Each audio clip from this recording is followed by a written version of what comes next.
see you. Die hard. Trap. We gonna do this one the right way. We in here forever. Yeah. Die hard. Homie, die hard. You can check the swag, he the realest by far. Swimming in that blue and orange, he the lifeguard. Yeah, he been through pain, at least he got some nice scars. He can smell a trophy, yeah, he need it back to back. Represent himself, his own name is on his back. 10 toes down, try to stop him, he come back. Bandwagon hoppers, he will knock you off your tracks. You ain't saying nothing, Nero been here from the start. He been working in the lab to take his team and make it art. See him going over film to help him build and make him smart. He will tell you how he feels because he's real and he got heart. He will never fade away, he will never change his face. Everybody picking faves and he's feeling out of place. Cause he is for the team and he always rep the squad. Like that Christmas movie, he gon' always die hard. City on my back.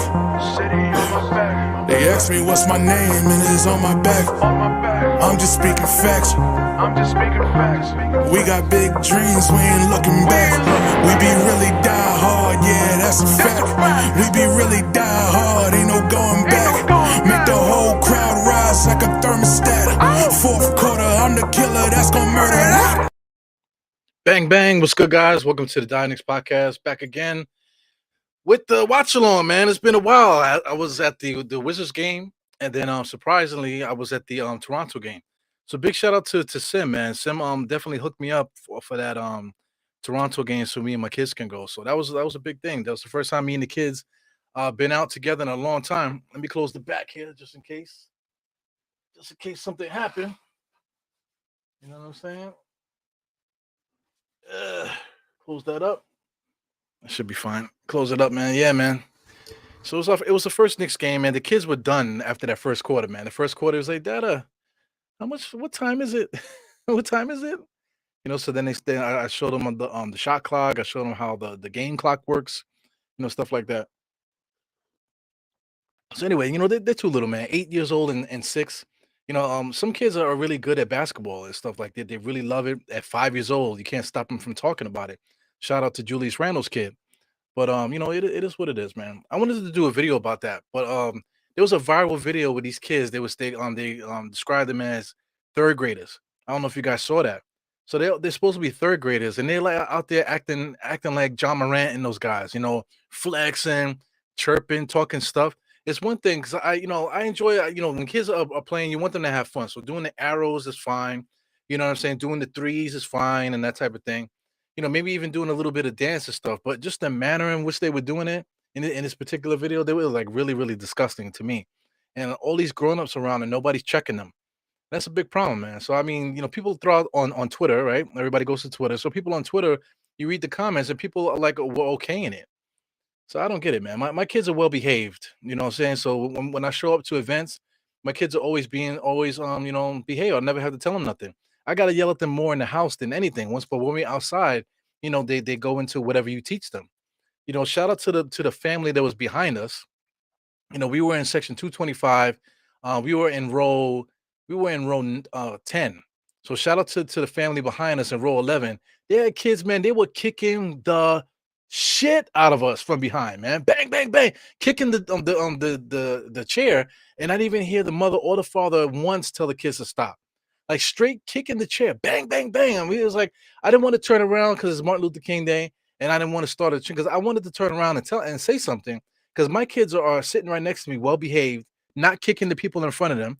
And every 5 minutes, because they had those pointer fingers, every 5 minutes I got to tell my kids, make sure you don't poke the person in the front. But the people in the back, man, that as much as that kid was kicking us for 48 minutes of an NBA basketball game, kicking the hell out of it, not just tapping it with the foot, tap, tap, tap, because my kids were doing that a little bit. You can't really help it because they got small legs.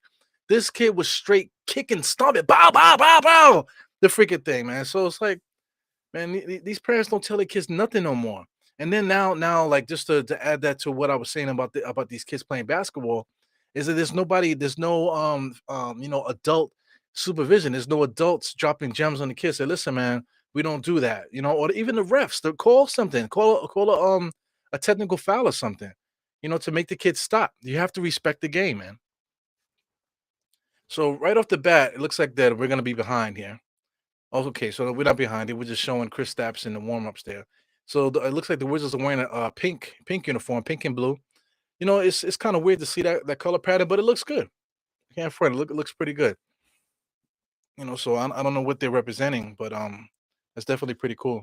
Let's get this in. You just got the tip off, so it's weird that to see Mitch Robinson lose a tip. So the Wizards are actually gonna get first dibs at the shot here. Bradley Beal is back in the game, being guarded by Grimes. Shout out to Kuzma. Kuzma, I'm a big fan of Kuzma. You see him standing right next to RJ. He towers over RJ. Nice little floater there by what's that? Morris, that Morris cat. Shout out to Nick Zombie. Nick Zombie seems to like this Morris dude. This Wizards team, man, if they were healthy, and if they were, they would be a playoff team. They would be in the mix of the playoffs. So everybody's still pretty close in the standings and whatever. So here goes Kristaps, top of the key 3-point shot. So that's gonna spell disaster for the Knicks if he keeps getting hot like that. But these guys are still good enough to make the playoffs. Their team is pretty deep. They got really a lot of size. They have good fours. You know what I'm saying? They play defense. They got scores on their squad. They got a team very comparable to the Knicks. If anything, they have more bodies and more physicality on their team compared to us. The Knicks are top heavy, but these guys seem to have a better bench. Shout out to Will Barton. They have Will Barton on their team. He's not playing. I don't understand that. And Will Barton's from the Baltimore area, so you would think that he would be playing for the Wizards, but he isn't. So there's a lot of speculation with trades and stuff. I wanted to do a full pod on that, but like I said, I haven't really had much time, and especially today, I just literally just walked in the door. I still got my hoodie on from work and stuff. But you know, um, there's a lot of speculation with trades and stuff. They want to trade Cam Reddish. Everybody knows that. There's no secret to that. But Cam Reddish for Reggie Bullock, Cam Reddish for Reggie Bullock, guys. I don't know, man. I don't know if that's the right thing because we don't need more perimeter defense. The team defense could get better. But if we need more perimeter defense, then just play Cam Reddish. It's freaking that shit is madness. Because at least Cam Reddish can finish sometimes. Sometimes he can hit the three. Reggie Bullock can sometimes hit the three and he plays defense. That's it. Can't do nothing else. So I'd rather have Cam Reddish play. What that's not a trade that's for us. So I forgot who posted it. But shout out to State. State made a reshare of it. And he mentioned because it was about Rui. That's a player on the Washington Wizards coming off their bench. I don't, they said they're thinking about trading him. I don't know if this team is built for like trying to make the playoffs. Then why would they trade Rui? You know what I'm saying? The Knicks could definitely use him in the same way that Washington is using Rui right now. Rui Hachimura is what I'm talking about. Shout out to Grimes, hit a jump shot. That's another thing too, man. Grimes for as good as we think he's going to be, and as good as he's been this season, he's so inconsistent, man. Good block by Mitchell Robinson. Mitchell Robinson has just these guys. It goes down the line. Everybody has to do their job to be consistent out there to just do their job. They don't need to do no more than their job. That's the big issue with the squad. They need to do their job. Mitchell Robinson blocking shots is not an amazing thing. That he's just doing his job. So just do your job and Nick should be fine. There goes Kristaps again with two straight 3-point shots at the top of the key. He's such a bum. It's a guy that's 7'2", and his biggest threat is shooting top of the key 3-point shots. It's ridiculous. So Mitchell Robinson sets a screen for Brunson. So Brunson's going to get his first bucket. Now he misses that. Here goes Kuzma. This is what Kuzma brings. A guy as big as he is, 6'9", gets the rebound, comes up the court like he's a guard. Bradley Beal steps back, hits the jump shot. So the Knicks are down, man. It's 12-3. Thank God I didn't do that DraftKings bet where like the first team to 10 points. I would have lost that bet. So I thought about putting it in, but thank God I didn't. Julius Randle's in his office there, the corner for the corner three. He pulls up at the top of the key for three, no good. Mitchell Robinson did a good job boxing out, but Kuzma comes behind him. See, that's an asset. Kuzma getting the ball, walking the ball up the court like a point guard is exactly what we need. And look at Kristaps. Kristaps is a bum, 7'2". Act like he's gonna drive, but he doesn't. He just pulls up, and shoots over Julius Randle at 7'2". So They're right now they're kicking our ass for it, 14-3. Tom Thibodeau finally calls a timeout. So Tom Thibodeau said, you know what? Let's wait till the league gets to 10 and then let's call timeout. Unrealistic. Anyway, guys, shout out to everybody in the chat. Shout out to my man Kareem Grant. I love seeing Kareem, man. But we got a chance to hang out and be in each other's presence in DC, which was a dope trip, man. I didn't really get a chance to talk about that yet, but that DC trip, shout out to my wife and stuff. She had me in the house too long. You know what I'm saying? Then I had to go get my rental car and all this other stuff. And take care of a couple things before I went out and stuff. But nice little 4 hour drive. It's easy, man. Like for expensive as these Knicks tickets are, it's totally not worth it, man. To tell you the truth, you get to the Knicks game and like uh it's just so crowded in there. Even the garden, just walking around, in the hallways and stuff like that, it's just too crowded in there. Everything's on top of each other. All the seats are on top of each other. So to tell you the truth, it's not really worth it. It's cool to like let's say if you're a season ticket holder and like you own the seats and stuff like that, it's kind of fun. But or if you have like a get together, but just to randomly, hey, I want to go to a Knicks game, that's not really fun to watch the Knicks game. The energy is of course you could talk about the energy and stuff like that, but it's just not fun. But anyway, what's fun going to other stadiums. So this is the first stadium that I've been to, in a while. So the Wizard Stadium, it's like ridiculous. It's in a good spot. They have a lot of restaurants and stuff like that. The food and stuff like that seems good. There's a lot of room to move around. There's many ways to get into the arena, too, many ways to exit. So it's man convenient in there. But I feel like the Washington Wizards fans, the Baltimore fans out there, the DC DMV area fans, they don't appreciate the space. They don't even use the restaurants. They don't even like after the game. Everybody's gone. Everybody's just like feeding to go home. There's like nobody hanging out after the game and stuff like that. So it's just a different vibe. It's just not New York. You know what I'm saying. So I see why people like to go to DC, or people move down there and that type of thing to the DMV area, because you can get everything that you get in New York City, except you don't get the whole crowd and the bullshit, having to do with New York, in your face. You could just go home, because that's what people do here. They just go home. New Yorkers don't know how to go home. So it's just a different experience, man. So shout out to Kareem. He said, "Let's get this win tonight. We should be refreshed and well rested." Yeah, I know I should be, man. I haven't done a pod in a while, man. So I'm just trying to get my bars out, man. I really enjoy doing podcasts, man. So I'm looking to do more, put more content out. I know I'm just doing the watch alongs at the moment, but I'm looking to put my regular content out, whatever, so I can get more engagement and get you guys more involved in everything here from my end. Yeah, so no excuses. Yeah. So I mean, no excuses. But look, we come out flat here today, man. The Wizards are all business. When teams come to New York, they play their best game. Shout out to Scotty Barnes and his bum ass. He had his best game that I've seen him play. As an NBA player, man, the way that he was like dominating us, he doesn't dominate other teams.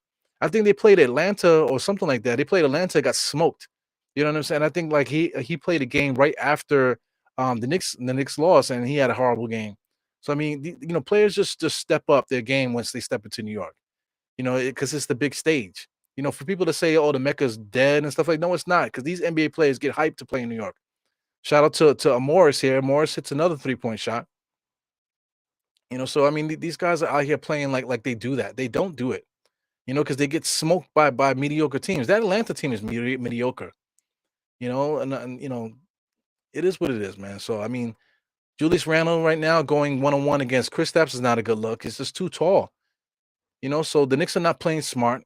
Tom Thibodeau called a timeout, and we don't know we still don't have an idea what's going on. Shout out to Geraldine, good Geraldine.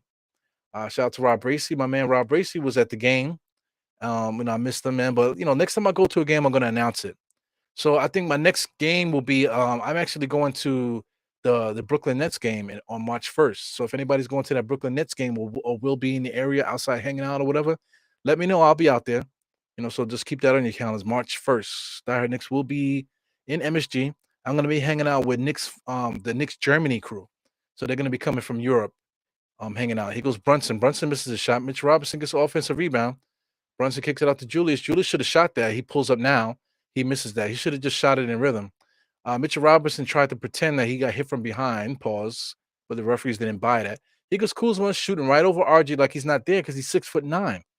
So here we go, 19-5. This team is looking like they're better, looking like they have a better record than us. And the Knicks are looking like they have an inferior record to this team, man. Yeah, man. So shout out to Rob. Who else we got here? Shout out to says Mothman evolved. Can we fucking close a game? I don't know. Can we? Can we start a game now? Now look at this. Look how I mean, but this is a game of runs. I anticipate the Knicks, going on a nice run and cutting the lead here. So I'm not really worried about it. I got a feeling the Knicks are going to cut into this. So Julius Randle just got a nice little layup here and one. Bullshit foul. Shout out to bullshit foul. That Toronto game was crazy. I feel like those referees. It was like we were playing in Toronto. It was like we were playing in Toronto in a playoff game because the game literally had a playoff feel to it, but the referees were totally for Toronto, man. It was so many ticky tack fouls. Yo, I almost lost it. I had my kids there, so I'm trying to calm down. So I mean, I was testing the temperature of everybody around me. I stood up and I was yelling about the Julius Randle offensive foul at the end. But nobody was biting it. Nobody had the same energy as me. But I mean, that was horrible. You don't call that MSG.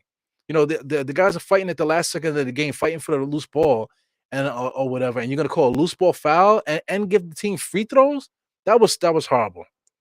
Shout out to RJ to save the day to force overtime, but it didn't even need to do that because of that particular foul call. So anyway, I anticipate the Knicks are gonna go on a run right now. Julius Randle started that with the layup and the free throw. So here goes RJ going against Morris there, coming around the screen, pulls up at the half on the foul line, misses it. So anyway, Knicks are gonna get it back together, man. Let me just continue with this here. We got Holcomb. Shout out to Holcomb. What's good, my man? Rob Racy Grimes is very inconsistent. Yeah, man. He hit that first jump shot. Yeah, so I mean, he has to get better. Yes, definitely has to get better. It's embarrassing that like the rumors is to get back Reggie Bullock for Cam Reddish. That is embarrassing because that's not what we need. Look at Mitchell Robinson, spin, turn, and he tried to dunk it. All he had to do was lay it up. He spin moved and tried to dunk it. That wasn't the move. He should have just tried to lay it up. You know why? Because he can't lay it up. He doesn't have that skill set. So making that spin it's ridiculous that he's doing that. Look, he gets the rebound, bounces his turn, perfect. But he goes for the dunk. All he had to do was simply do a nice little hook shot. Or if he can't do a hook shot, just turn around and do a jump shot. Turn around and shoot it. But everything is like let me blast the rim. Somebody that blasts the rim but can't score, but can't hit the free throw. It's ridiculous, man. Anyway, I don't want to keep crying about the same shit all the time. Let's go, my man D Cool 718. What's good, my brother? That's why I don't respect Cat. He's too soft and only wants to shoot threes. Yeah, but this guy, Cat, at least he can do that though. At least Cat, if you put him in the post, he will score in the post. He ain't gonna do what Mitchell Robinson just did. And if he gets the ball in the post, he's not gonna do what Kristaps does. When motivated, this guy Cat could be a beast. Definitely. But he's a goofy motherfucker too, man. He's one of those guys that thinks he's already great. You know, he's just really goofy, really goofy guy. Right now he's hurt and stuff. So if we had an opportunity to get like a player like Cat, I wouldn't mind getting him. Because he's so good, man. He has so many different things that he could do well, but I guarantee you that he would annoy the hell out of us every single night. Day in and day out, Cat will kill us because he just has so much skills, man. He's very skilled posting up. He could shoot, he could run the floor, he could pass the ball, he could do a lot of things, man. But there's just something missing in his game there. So Brunson finally gets on the board there. He got 10. So it's 22-10. We got 5 minutes left in this game. I think the Wizards call timeout because the Knicks are basically on a run. So like a good coach, they can sense the Knicks are starting to get some momentum. So they call a timeout. They call a timeout and try to put that fire out. Tom Thibodeau said, "You know what? Fuck it. Let's get a 10-point deficit, and then I'll call a timeout." It's fucking jackass, man. So many different things that we do as a club that it doesn't have to be that way. We would be so much better like if we had someone else as the coach. You know, like Tom Thibodeau got us to this point. He's still adequate. He's still the adequate coach. But when it comes to like coming out of timeouts and making adjustments in game and knowing when to call timeouts and when not to, here's another thing. That Toronto game, man, why didn't they call timeout after they got the rebound?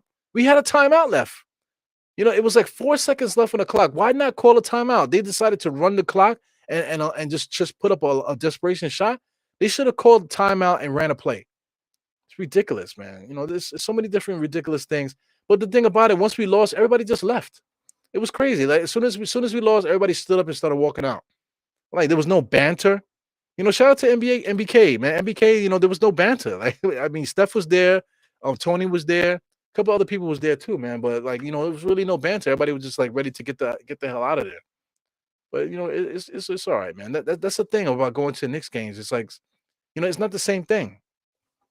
It could be, but it's not like how it used to be, man. Yeah, man. But there's a lot of things about that game that freaking troubled me, man.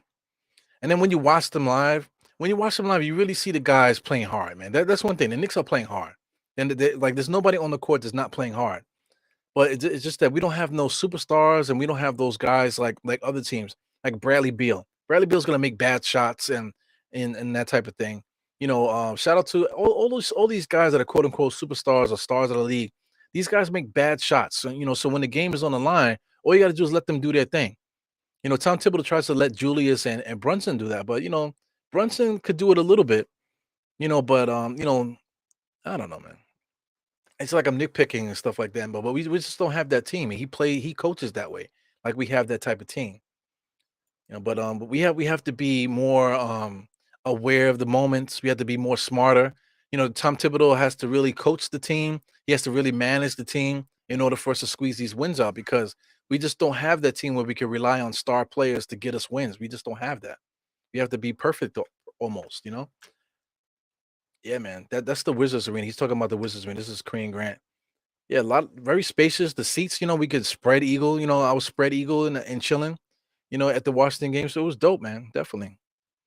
MSG, forget about it, man. My feet was hurting me, my knees were hurting me, my fucking stomach, my belt was pinching my fat stomach. You know what I'm saying? So you could just go down the line with that. Here goes KP just launches another jump shot. He's a set shooter, freaking garbage. He goes Grimes. Grimes is looking instead of looking at the basket, he's looking to get Julius Randle back the ball. Julius Randle gets double team. He doesn't pass it though. He gives it to Grimes. Grimes looking to give it right back to him. Look at that. Julius drives on everybody. He tries to dunk on 7'2" Chris Stapps. Like what is the freaking thing there? Pass the ball, bro. Gives it to Grimes. Grimes shoots a three, knocks it down. That's the thing right there. Grimes is not going to be valuable to us at this stage of the game if he's not knocking those wide open jump shots. So he knocked down two today, man. He's got to keep it up.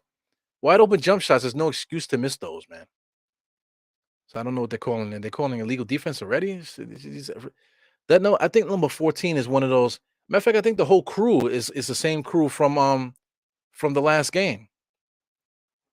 These referees suck. Because Julius Randle mouthing off, talking, arguing with the refs. Play the game, man. That's his problem. Him arguing with the refs is just too much.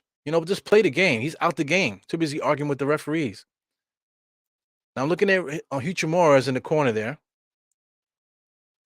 All the guys in the three-point shot. Huchimura gonna catch it in rhythm, misses everything. Mitchell Robinson goes for the rebound, and they call it Wizards ball. Ay, ay, ay. I actually like these jerseys, man. The pink with the blue at the bottom is kind of dope. Something different, you know? Something different. I don't know if it represents breast cancer or anything like that, but it's definitely a good look. Korean Grant. Let me see if I can catch some of these newer comments here. Definitely falling behind on those comments. Yeah, I'm with you on this, D Cool. I'll pass on him too. Somebody that's sensitive that way. The thing about a cat is that he'll be sensitive, but then when he gets the interview, he puts it back on you like you're sensitive. I'm not sensitive, you're sensitive. You know, I'm successful, you aren't. That bullshit. Ah man, Knicks are a step short on rebounds. We're not running anything because number 55. This guy used to be a good player because Chris steps dribble like he was gonna do something with it. Back to him, pull up jump shot, the corner, he misses that.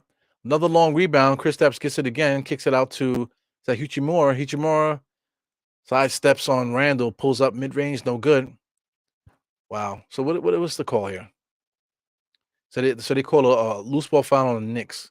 25-13. I'm at the 256 mark, guys. For anybody who wants to know that 256 mark. This game clock here on the screen is about right. So that's good. Hartenstein is in the game now. So I mean, when we go to our bench, we got Hartenstein, we got IQ. Who else are we going to? That's the problem there, man. We definitely need to help our bench out. But like I said earlier in the podcast, Reggie Bullock is not it, man. Reggie Bullock is definitely not it. Let me make sure I don't miss anything. Anybody here? We got Shaw here. My man Shaw Powers just popped out. Shout out to Shaw. So I gotta catch up with these comments. Here's Geraldine here, and I'll get you in a second, Geraldine. This is Brunson at the foul line doing his thing. One hand runner with the left hand knocks it down. So it was 28 to, is that going to go up 28 to 17 or 28 to 15? So it's 28 to 15. 2:23 left in his first quarter.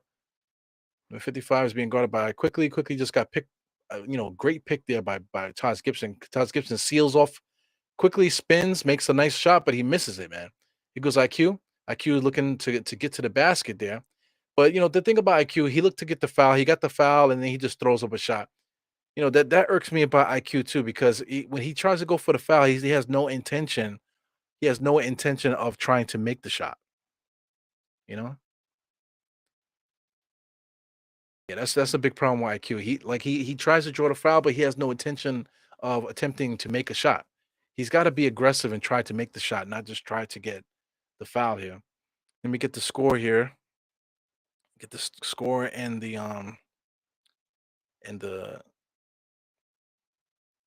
freaking stats here, so I can have something to reference on here. 28-17. 2 minutes and 8 seconds left in this game. Grimes comes out, trying to see who got subbed in for him. Julius looks tired already, man. His mouth is wide open, sweating, breathing heavy. That's the problem, man. The guy's working extremely hard, playing against a guy that's really taller than him. There's a lot of work to be done. So Obi came in to give Julius a breather. So I mean, it's just not enough. So Julius is probably gonna have to come in with like two, with like probably at the start of the second. Julius just comes in just enough to get his breath, and he got to come right back in there. So it's not gonna cut it. For to help us win now. It's not gonna cut it anymore. So I believe this is Wright. Is that his name there? Number 55. He pulls up. He misses that. So number 55, yeah, that's Delonte. Trying to get his name. Delon. His name is Delon Wright. Delon Wright has all the skills, man. He's a tall guard. He should definitely be a lot better than he is, man. He has all the physical tools, all the scoring ability, all the boom bop, all the different, moves to the basket. He has everything. But for some reason he hasn't been able to translate that. I think he played for the Lakers at one point and he was really good, show promise there, but he's never, stepped up from there, man. So he's a player that intrigues me. I don't know if it has due to injury or just confidence or something like that, but he has the whole full package. Should be Nick's ball there. So Nick's create a turnover there. So here goes the Knicks looking to finish off this first quarter, with a little bit closer lead here. So Brunson all the way to the basket, gets the foul and one. See, so that's the difference between Brunson and Quickly. Brunson comes in there with the intention to score, but he knows when to make that stop to make you bump him, and then he'll still finish. Quickly he's just looking to get the bump and then throw the shot up, not trying to make it. You know, so good stuff, man. Fearless guy, man. Look at the crossover. Taj Gibson able to get the little bump, and do the acting job to get the referees to call a foul. No arguing. You know what I'm saying? Just get in there, do your job. I wish everybody would just do exactly what Brunson does, man. So I asked my daughter last night to come with me to see the Knicks game before the season is over.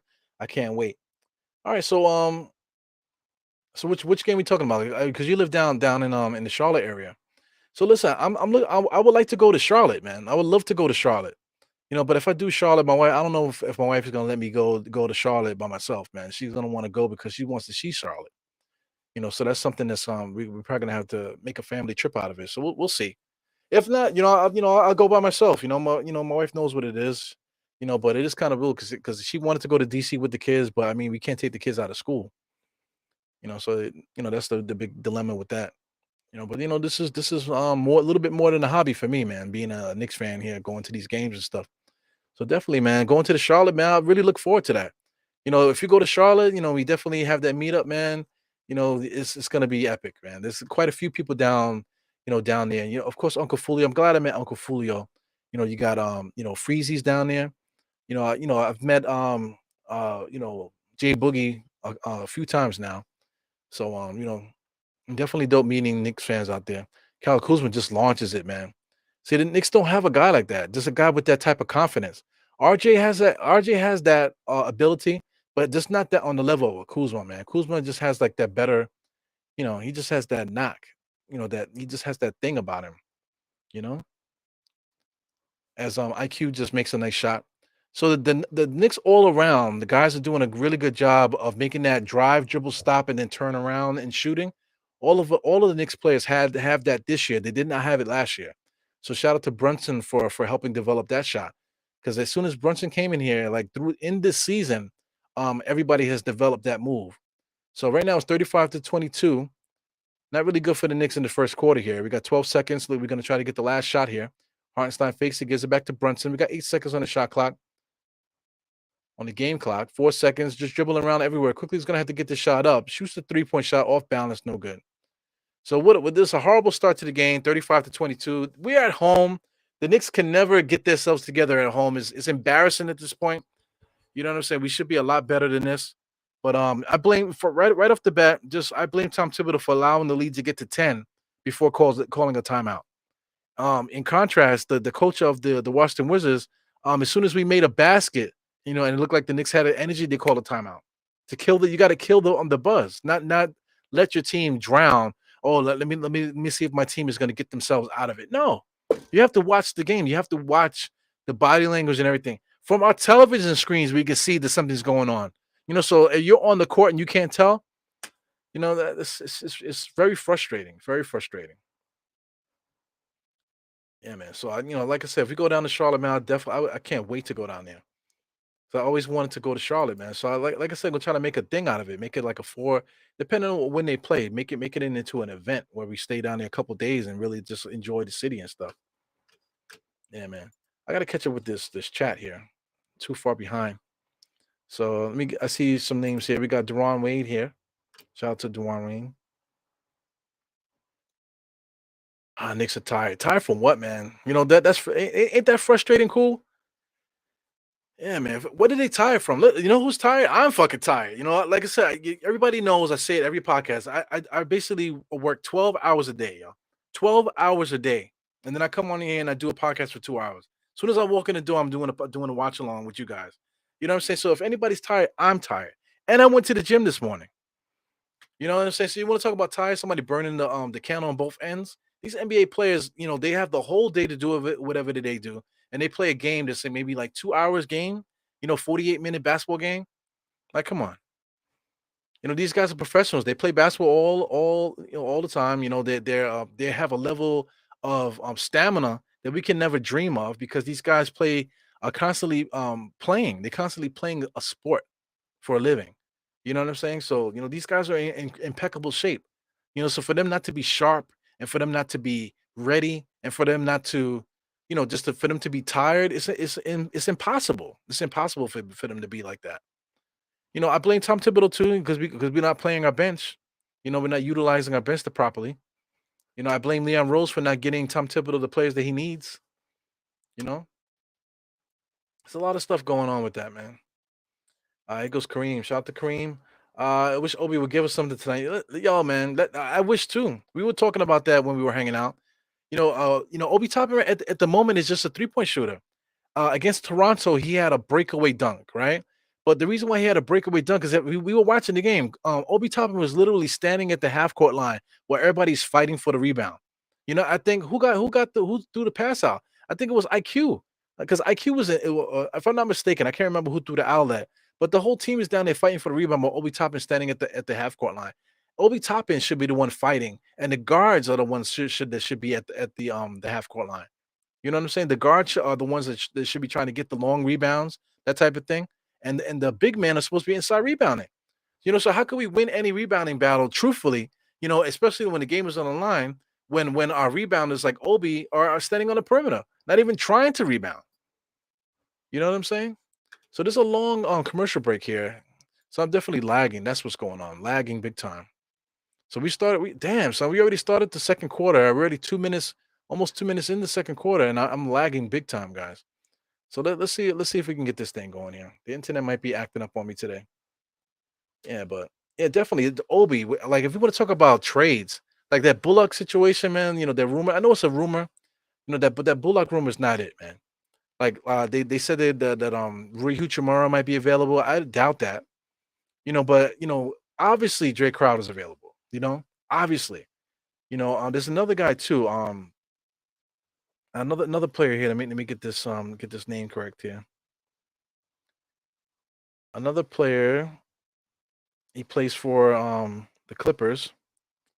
That surprisingly all year he's not hurt, but all year he hasn't really been given a chance. Man, you got Robert Covington.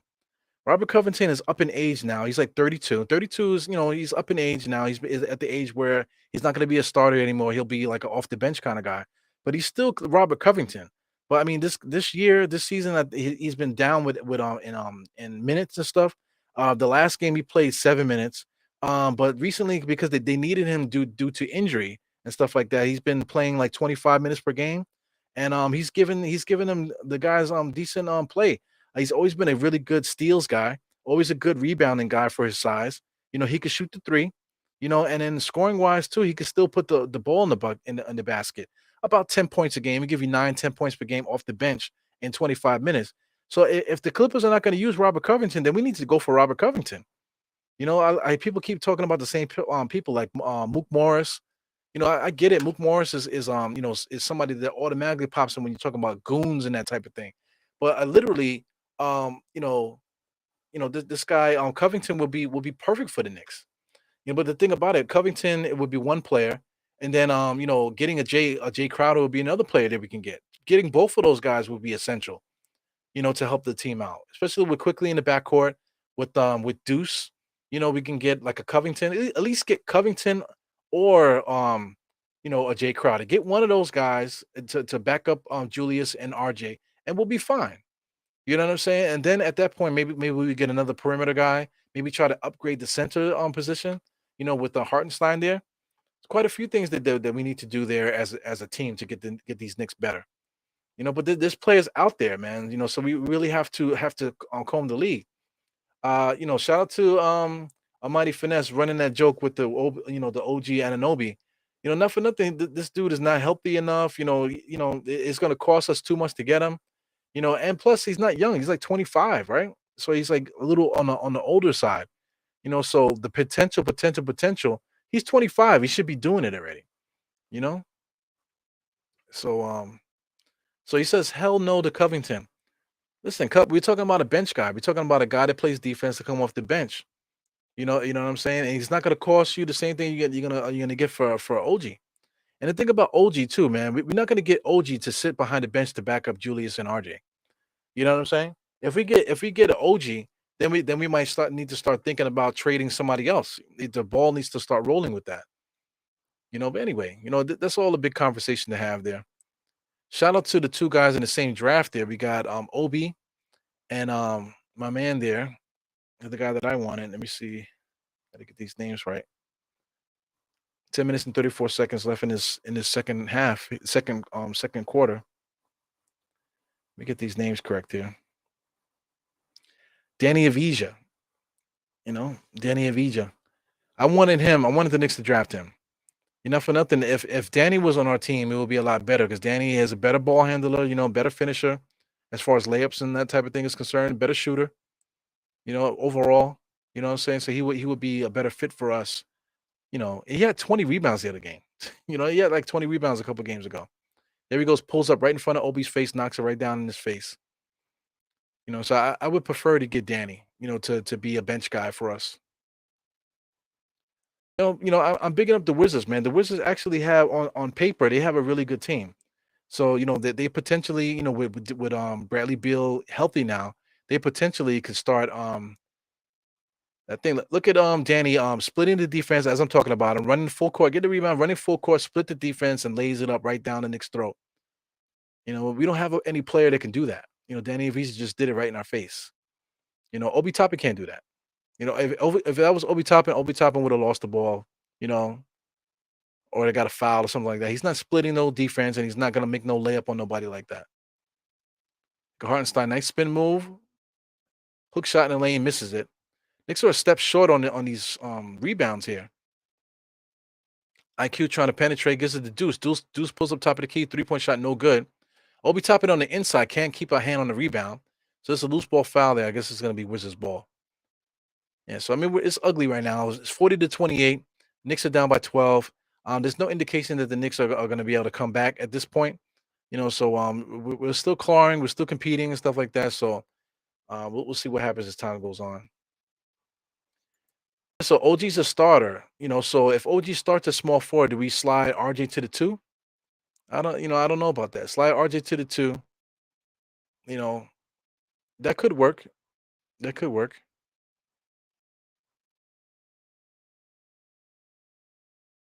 What do I think about Montrezl Harrell? Montrezl Harrell would be a good player. But I like Montrezl Harrell as a power forward type. They got him playing center only because he can't play defense. He can't play defense on and whatever allegedly.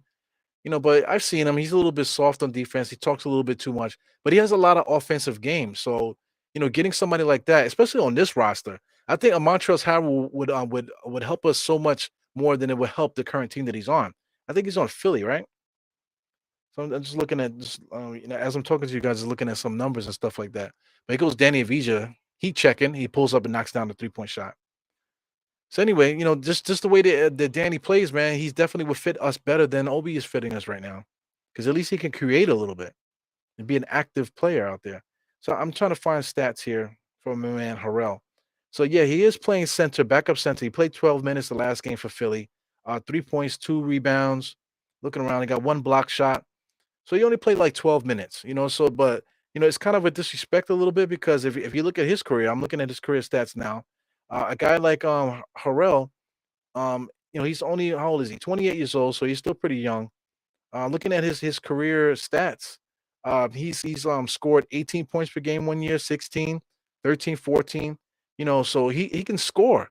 So somebody coming, and also too, the key with Harrell is that he never averaged more than 27 minutes per game. The year that he scored 18 points per game, he averaged 27 minutes per game. So that's an essential player there. That's a player that has a skill set. You know what I'm saying? So I think mostly the reason why he doesn't get minutes, to tell you the truth, is because he doesn't shoot the three. Which is horrible. The 3-point shot is killing the game, because these guys that are skilled scoring the ball on the inside, they're not getting a chance to show their skills, because they're not able to shoot the three and spread the floor. In the modern style of basketball, which is garbage. So the way the Knicks play, I think if we had a Harrell backing up Julius right now, I think we would be so much better off. So can we get Harrell from Philly? That's an interesting question there too. Yeah, man. So shout out to everybody here. This is a watch along, but while we do the watch along, of course, we do a lot of talking about the game and about current events and stuff like that, man. So I kind of get all my rocks off during the watch along, talking about various different things. You guys know that because you guys watch the show all the time. So I appreciate the support and stuff like that. But definitely Harrell, if they're not going to use him, I'm just looking at their roster. Like I said, if they're not going to use Harrell the correct way, then I'd rather see if we can get Harrell off their squad. You know what I'm saying? Because Harrell would benefit us because he can score on the inside. We definitely need that aspect on this team. Coming off the bench. And judging by what Tom Thibodeau does, Tom Thibodeau will play Harrell. You know, but then again, Doc Rivers and Tom Thibodeau's the same, so I could just be talking out my ass right now. Yeah, shout out to Vinny Vegas. Yeah, Obi is trash, man. There's nothing that Obi Toppin does out there that shows that he's going to be a contributor for us ever. So we're talking about guys that's going to get traded. Cam Reddish. A lot of guys need to go, man. Obi needs to go. Quite a few players on our roster they just don't fit what we're trying to do. So my thing is like why are we still harboring these players that are they're not going to do anything for us? Shout out to Fournier. Shout out to Rose. These guys are not going to play. So why are we holding on to them? We need to move them. We need to make a trade and manipulate those players to see if we can find somebody to get into this rotation to help us out. Obi Top is not it, man. So right now, Obi right now is open. RG's doing his thing on the inside. Good shot by RJ. Left-handed post shot there. Did it nice and under control. The last game, RJ had a phenomenal game the last game, man. Big time. Scoring in places that he wasn't able to score before. And like I said, I give that credit to Brunson. Brunson has definitely made an impact on this squad as far as making the guys better. Making guys better players off the court, not necessarily on the court, but off the court. Definitely helping these guys contribute more to the basketball game. Fixing their flaws and stuff like that, talking the game and that type of thing. Tom Thibodeau alluded to that a leader is more somebody that's could talk the game too, not just lead by example, all that bullshit, or somebody that's always yelling and screaming and cursing. Sometimes it's a guy that's vocal enough and just leads by example, able to talk the game, help guys talk through the game, talk through their mistakes, that type of stuff. So shout out to Brunson and for his effect on the game like that. Yeah, but Obi Toppin is trash. So here goes Jericho Sims. So Jericho Sims is out there because it's a little bit physical right now. So shout out to Tom Thibodeau for realizing that there's a little bit physical. So we're gonna bring Jericho out there to fuck shit up. Bring Jericho out there. Let's see if we can bully Chris Stapps a little bit. Here goes Jericho sets great screens there. Comes in there, seals off Chris Stapps, wide open there. Gets his own rebound and lays it right up, right in front of Chris Stapps, man. Just a fearless player, Brunson. Chris Stapps didn't even try to block that. He could have. So we go Washington. Sets a screen for Morris. You got Chris Stapps setting the screen for Morris. Morris gets all the way to the basket, never looked at the rim. Gives it to Bradley Beal in the corner. So Bradley Beal's going to go 1-on-1. He's going to post up IQ. Set him up for the layup to the right. So you can see that coming a mile away. Here goes RJ dribbling. Looking to left. We didn't see it. He can't see IQ on the right, but he does make the layup. So this is the evolution of RJ. RJ is now making the shots that he was missing all in the beginning of the year. You know what I'm saying? So now we have a player that can finish and keep us honest out there. Right now, the Wizards are doing a great job finding their guys, man. Good play there. Good cut by Beal and good pass by Morris to find him there. So Sims just gets called for the foul. You know, good player, man. We need to utilize these grunts, man. We have certain grunts out there. We're talking about we need to get some enforcers and some dirty players out there. We do. But at the same time, we need to play our own guys. Let Jericho go out there and hurt people. Let him get out there, get his fouls, let him hurt people. Let him get better that way. I stand by that. That's I gotta catch up with you guys. You guys are really contributing to the chat today. Definitely appreciate you guys.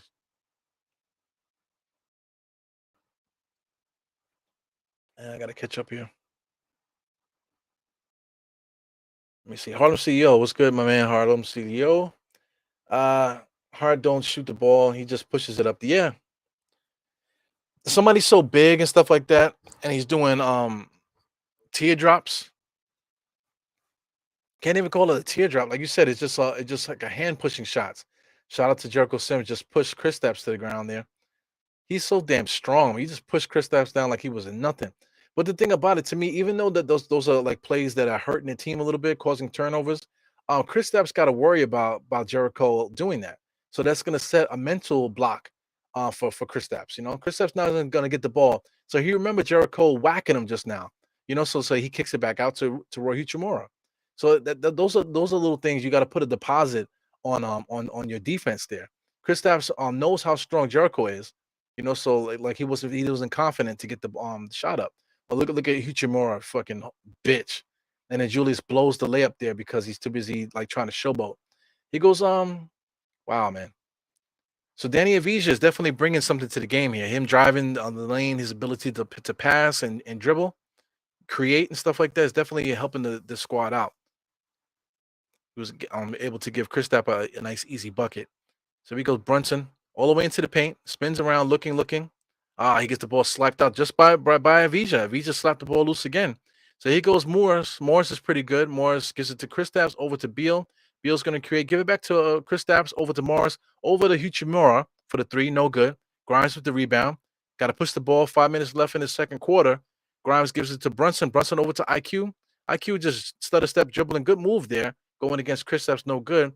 Brunson to Grimes. They got Julius in the corner there being guarded by a very strong Hachimura. Man, just too busy trying to be overly physical instead of just going through his moves. If you want to talk about the old school players, shout out to Barkley and shout out to all the great players like that. They never got off their square from physicality. Barkley, if you want to be physical with them, he'll still just do his move like you're not there. Julius and these guys, they get bent out of shape from physical contact, and then they try to initiate contact. So Brunson was able to finish there. I mean, Grimes was able to finish a broken play there with a nice dunk. So the Knicks are fooling around. We're still like down by 11, 4 minutes left. The way this game is going is potentially that the Knicks can possibly go on a run to cut it to and possibly tie it. Before this game is over, it's possible. But the Knicks gotta do what they do. Here goes Jericho. See, Jericho just made Kristaps miss that dunk because he knew that he thought that Jericho was gonna hurt him just now. So Brunson good was able to get the foul. But if they show the replay there, just watch Kristaps. Kristaps should have easily dunked it, but he sees Jericho down there. Jericho is gonna hurt you. You know. So he goes okay, that's where Jericho Sims they cleared the rebound to give it to Grimes. But he goes Kristaps driving and they're showing a replay. But he saw Jericho down there. He tried to dunk it on him. But if it was anybody else, let's say if it was Hardenstein, he would have banged it on Hardenstein. But he saw Jericho there. Jericho was gonna hurt you. So these are like I'm trying to say, these are like little mental things that Jericho brings to the game. Like I said, he might not be contributing or whatever, but there's certain things that Jericho brings to the game that definitely leaves mental, what do you call things, mental blocks in people's heads. I'm gonna get hurt if I drive at Jericho. Here goes Kristaps, and Jericho fighting for the rebounds there. You feel his strength. Like I said, every man can attest to that. Let's say if you're playing a sport or something like that, but the guy is physically stronger than you, that does something to you. Because Bradley Beal gets into his office, pulls up, foul line extended. All the stars do it. They get right to the foul line and hit those mid-range jump shots. But in the meantime, they say that shot is no good. But all the scorers in the NBA shoot the mid-range jump shot, man. Shout out to Brunson, he does it very well. Brunson moving around, gets it to Julius in his office there in the corner, misses that three. Long rebound back to Brunson. 3 minutes and 23 seconds as Brunson is driving, pulls up right in his office. Same thing like Bradley Beal did. Get right into this office, 10 to 15 feet out, knocks it down. So Brunson just tripped on the three-point line just now. He's good. So you got Bradley Beal dribbling around, gives it out to Hachimura being guarded by IQ. The Knicks are worrying about the post up too much, man. Let them play one-on-one. Here we go, kicking out to three. Into the corner. Good defense recovery by the Knicks. You got Morris there being guarded by IQ. IQ gives it to Kristaps.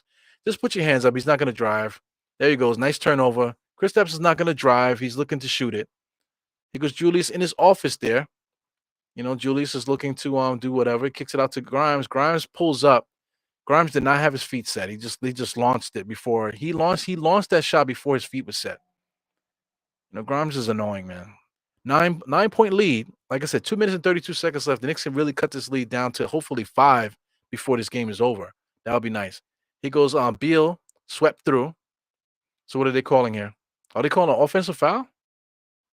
I saw him point, so I guess he pointed at IQ. So that's gonna be shots for Beal, I think. Very interesting game so far, man. So I see quite a few comments here. I'm missing all this stuff here. I see Almighty Finesse here. He said Fournier, IQ, and a third for OG. Yeah, I don't know, man. I don't want to keep talking about OG, man. I think I might start ignoring you, Mr. Finesse. Yeah, we talked about this a little earlier. We got Cool, Mr. Cool here. Posted a paragraph. I'm gonna get to you in a second. Kristaps just hit a 3-point shot, so the lead is back up to 12. Yeah. 2 minutes left. Brunson's dribbling up the court here, looking to post up here, calling for a pick for Jericho, but he moves without the pick, kicks it out to RJ for three. RJ misses it. So this is a catastrophe right now. The Knicks had an opportunity to really cut the lead down to at least 5 before this half is over. But just like that, Washington Wizards are going to be back up here. Bradley Beal spins to the baseline. Julius and Randle's able to get the ball. Dribbles, looks, gives it to Grimes on the inside. Nice finish by Grimes, man. Nice finish by Grimes, running the floor very nicely, able to make the nice little layup. 10-point lead. We got 1 minute and 30 seconds left, man. Like I said, I would love to get this lead down to 5. Get it down to 5 before the halftime, and I think we'll be fine. So we got to make some stops here. Right now, so far, so good. You got Kuzma, definitely a finisher. Doesn't care about RJ, but he chose to give it to Kristaps. Kristaps just pulls up at the logo. No good. Julius Randle gets the ball. So listen, we need to score. Come on, guys. Julius Randle dribbling a little bit too much. He sees Kristaps in the corner, gets it to Brunson. Brunson knocks it down. That's what's up. Don't want to clap too much in the mic there. 7 point lead. We got a minute left. Like I said, we need to get it to 5. We got to make a stop here. So here comes Washington Wizards. Mr. Morris comes down the court here. He's looking, calling a play. Gives it to Chris Stapps. Jericho Sims got the ball. Coming at the ball. Gives it to Bradley Beal. Bradley Beal just drives, man. No defensive. Nobody was trying to stop that. Julius wasn't trying to stop it. Nobody was. So that sucks. 9 point lead right now. He goes Brunson. Brunson goes right into a double team, baseline, almost going out of bounds. Grimes, nice little drive and behind the back dribble. Not able to finish, but Brunson able to get in there. Fighting for the rebound. Julius gives it to Jericho. Jericho comes in. Oh my God, gets blocked by Chris Stapps. And they call a foul on the Knicks on Chris Stapps. Big time block there by Chris Stapps, knocking Jericho to the ground. But good NBA action there, man. Definitely. Julius Randle fighting there. Was able to save the rebound. Gives it to Jericho. Jericho goes in there and tries to dunk it. Wow, Chris Stapps with a nice block there. Big time block by Chris Stapps. That's one thing Chris Stapps does, man. He's not afraid to block at the rim, risk his body and do that type of thing. Wow. Julius Randle just like clapped his ears just now. And look at Grimes. So Grimes is asking for look at these players, man. These players like really piss me off, man. Grimes looked like he got sprayed with mace. Like, come on, get it. Let's get it together, man. It's a different kind of player out here. I can't take it. He get poked in the eye. Would you need LASIK surgery now? You fuck. Like, let's get into the game and let's play. Let's play the game. What happened? He got hit in the eye. Okay, he got elbowed in the eye a little bit. What, he broke your nose? You know what I'm saying? He looked like he got sprayed with mace. Like, cut the fucking bullshit out, man. Chris Stapps is at the line. I'm lagging again, man. So let me catch these what you guys are saying. Mr. Cooley, he said, you seen the post that the Lakers offered Miles Bridges $5 million a 1 year contract. Do you think yes, absolutely. I think the Knicks need to offer Miles Bridges a contract. The thing with Miles Bridges, as soon as he signs the contract, he's probably going to be suspended by the NBA due to the off the court stuff. I'm not really sure what's going to happen with that because we really don't know what's happening. Like, I didn't hear any news about or about what's happening with him in his case. I don't know if he beat the case or if anything came out that it was fake or true or what. You know what I'm saying? So that's important because if this kid really did do what was alleged to that he did, then he shouldn't play in the NBA again. But if he didn't do it and it was staged and it was something that's like trying to break his character, trying to diminish his character and that type of thing, or if it was something that he might have done, but whatever. I don't know. I'm speculating. I don't know what's going on with that. But anyway, talent wise, Miles Bridges, if we can sign him, he will be absolutely perfect. You know, like I'm still looking at the bench help. I'm still looking at, getting him to put on the bench, that type of thing. He hasn't played in a while, so somebody of that caliber, him coming off the bench will get him back assimilated. But if we can get a player like that and get him assimilated back into playing, by the time playoff time hits and stuff like that, then you can probably put him in starting lineup if you want to. But a Julius Randle, Miles Bridges, with RJ and Brunson, with Mitchell Robinson, that's a good lineup, man. That's a good lineup. Shout out to OG, my man Mighty Finesse is the same type of thing. Make RJ the shooting guard if you want to do that. That type of thing. But getting that kid Miles Bridges, that'd be perfect. It would be perfect. It's literally, I say it so much on this pod, doubling down. It will be doubling down on what we do really well. We're a power team. We're a power team. We're a team that's tries to overpower the next team defensively and physically. Getting Miles Bridges here will add to that because Miles Bridges is going to attack that rim. We all know that. You know what I'm saying? So it's going to double down on what we do well. Wow, man! Shout out to Kuzma there, launches the shot there. So it's 56-48. So I wanted the lead to get down to 5. So I mean, 6-8 was that 8 point lead. I'll take it, but a 5 point lead would have been perfect. It would have been perfect because a 5 point lead in the NBA is nothing. 8 point lead is a little bit something to work with, man. So we're at the halftime, right? But I really want to catch up with these comments. Uh, I get you, Vinny, man. They're really tough. Tough being a Nick fan. Yeah, I mean, we've been mid for a long time, man. So the I think what's frustrating about this whole situation is that our team is good. We have a good team. We got to give them credit. We have a good team. But there's so many little things, man, that they're so annoying that because the only people that see that is us because we watch the games. We watch every single game. We watch it meticulously. We watch these games like I'm doing a watch along. You guys are watching them along with me. So I mean, I know for a fact everybody that pops in here watches these games. So you watch the games and we see this stuff. We see the mistakes. We see what we need. Everybody sees that what we need. It's so clear as day. So it's frustrating having to watch that shit every freaking game, knowing that we have these flaws that we can't get over because something needs to happen to get it done. Yeah, I agree right off the bat. So Obi don't bring. I agree with you already. I don't need to read the rest. Extras to the game, like if not scoring, rebound, and defend. Yeah, he doesn't bring that. Obi Toppin brings a shooting guards game to the thing. But then, like, if you want to compare shooting guards, look at what Grimes is bringing to the court compared to Obi. They're bringing the same thing, except Obi's job is supposed to be helping on the inside, rebounding and that type of thing, and he absolutely doesn't. That's the reason why Jericho Sims is in the game right now. It's crazy, man. Yeah, man. So shout out to everybody here. Definitely trying to make sure I catch all your comments and stuff. But let's get into the halftime, man. So I'm looking at the halftime. I look to my right here.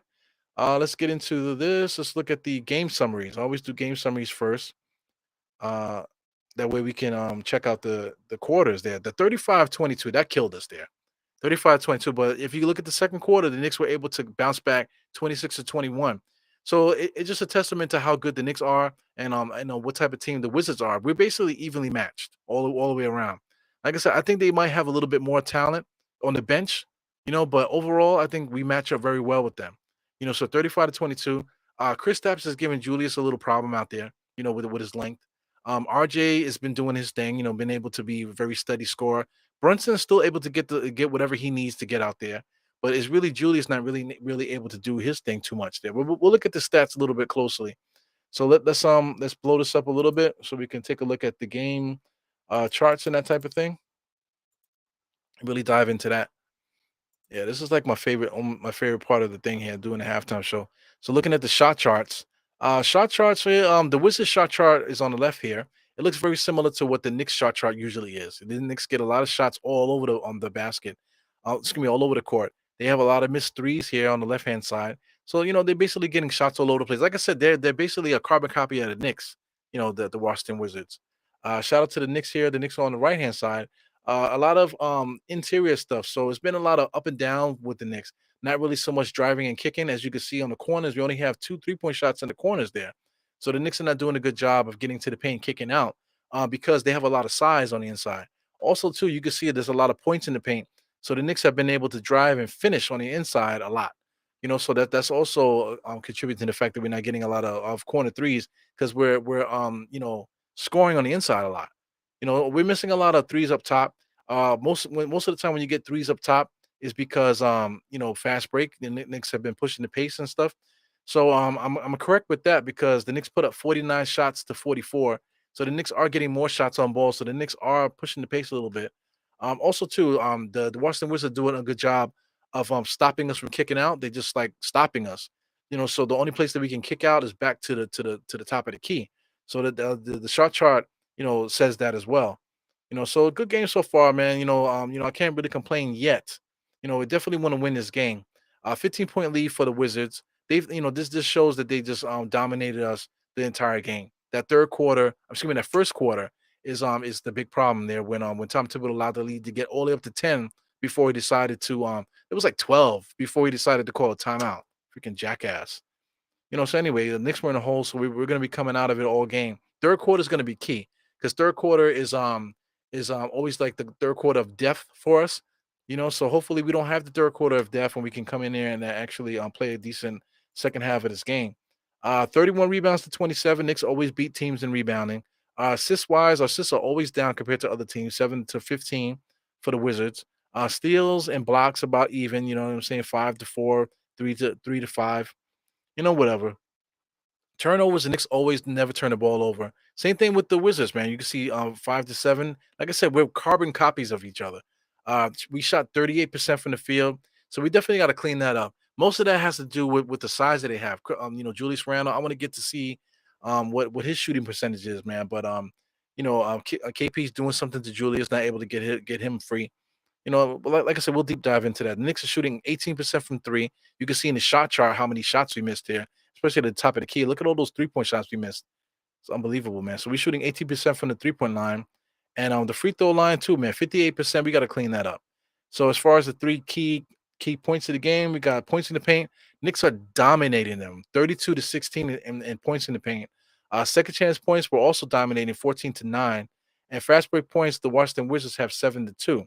So I mean, this fast break points thing this year is a little bit different because the Knicks are obviously shooting more shots, man. So our pace is up, but for some reason they're calling they have more fast break points. It's just weird. I'm watching the game. It doesn't seem like the Wizards were running us down.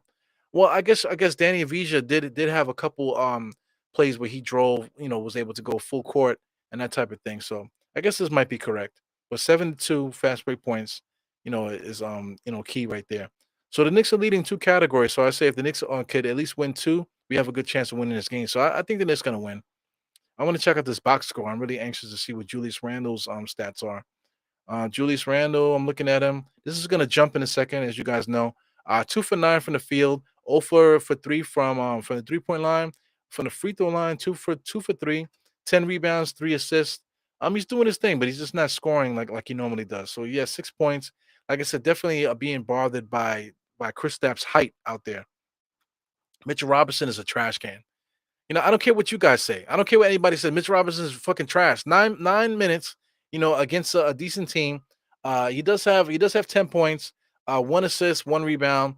You know what I'm saying? No blocks. You know what I'm saying? He's a fucking trash bag, man. One rebound in 9 minutes in 17 minutes. No, 9 minutes. I don't know if he was hurt or he got hurt or something like that. But come on, man. So I mean, I'm bugging out because the score just skipped. So RJ is the one with 10 points. So I'm looking at Mitchell Robinson. Mitchell Robinson has 2 rebounds. Still, 2 rebounds, 2 steals, 2 blocks. So I just want to shit on Mitchell Robinson every time I get a chance, man. So he has 0 points. He's a trash can. 0 for 4 from the free throw line. He's a trash can. So anyway, I was talking about RJ. RJ has one. He's the one with 1 rebound, 1 assist. He does have 10 points, 5 for 8. Able to finish out there. Let me just say this, man. Man, fuck you, NBA.com, man. You keep fucking screwing up the damn thing.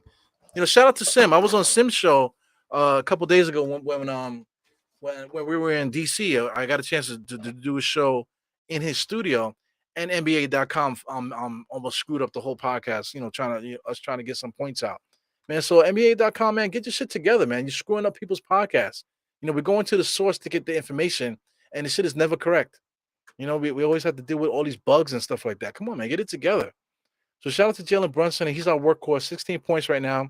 Not really getting a lot of assists or whatever, but he's doing his thing. Definitely the keeping us in the game with his scoring ability. Quentin Grimes has been hitting key shots today. He had 2 threes early on, in the game. As you can see, at 2 for 5.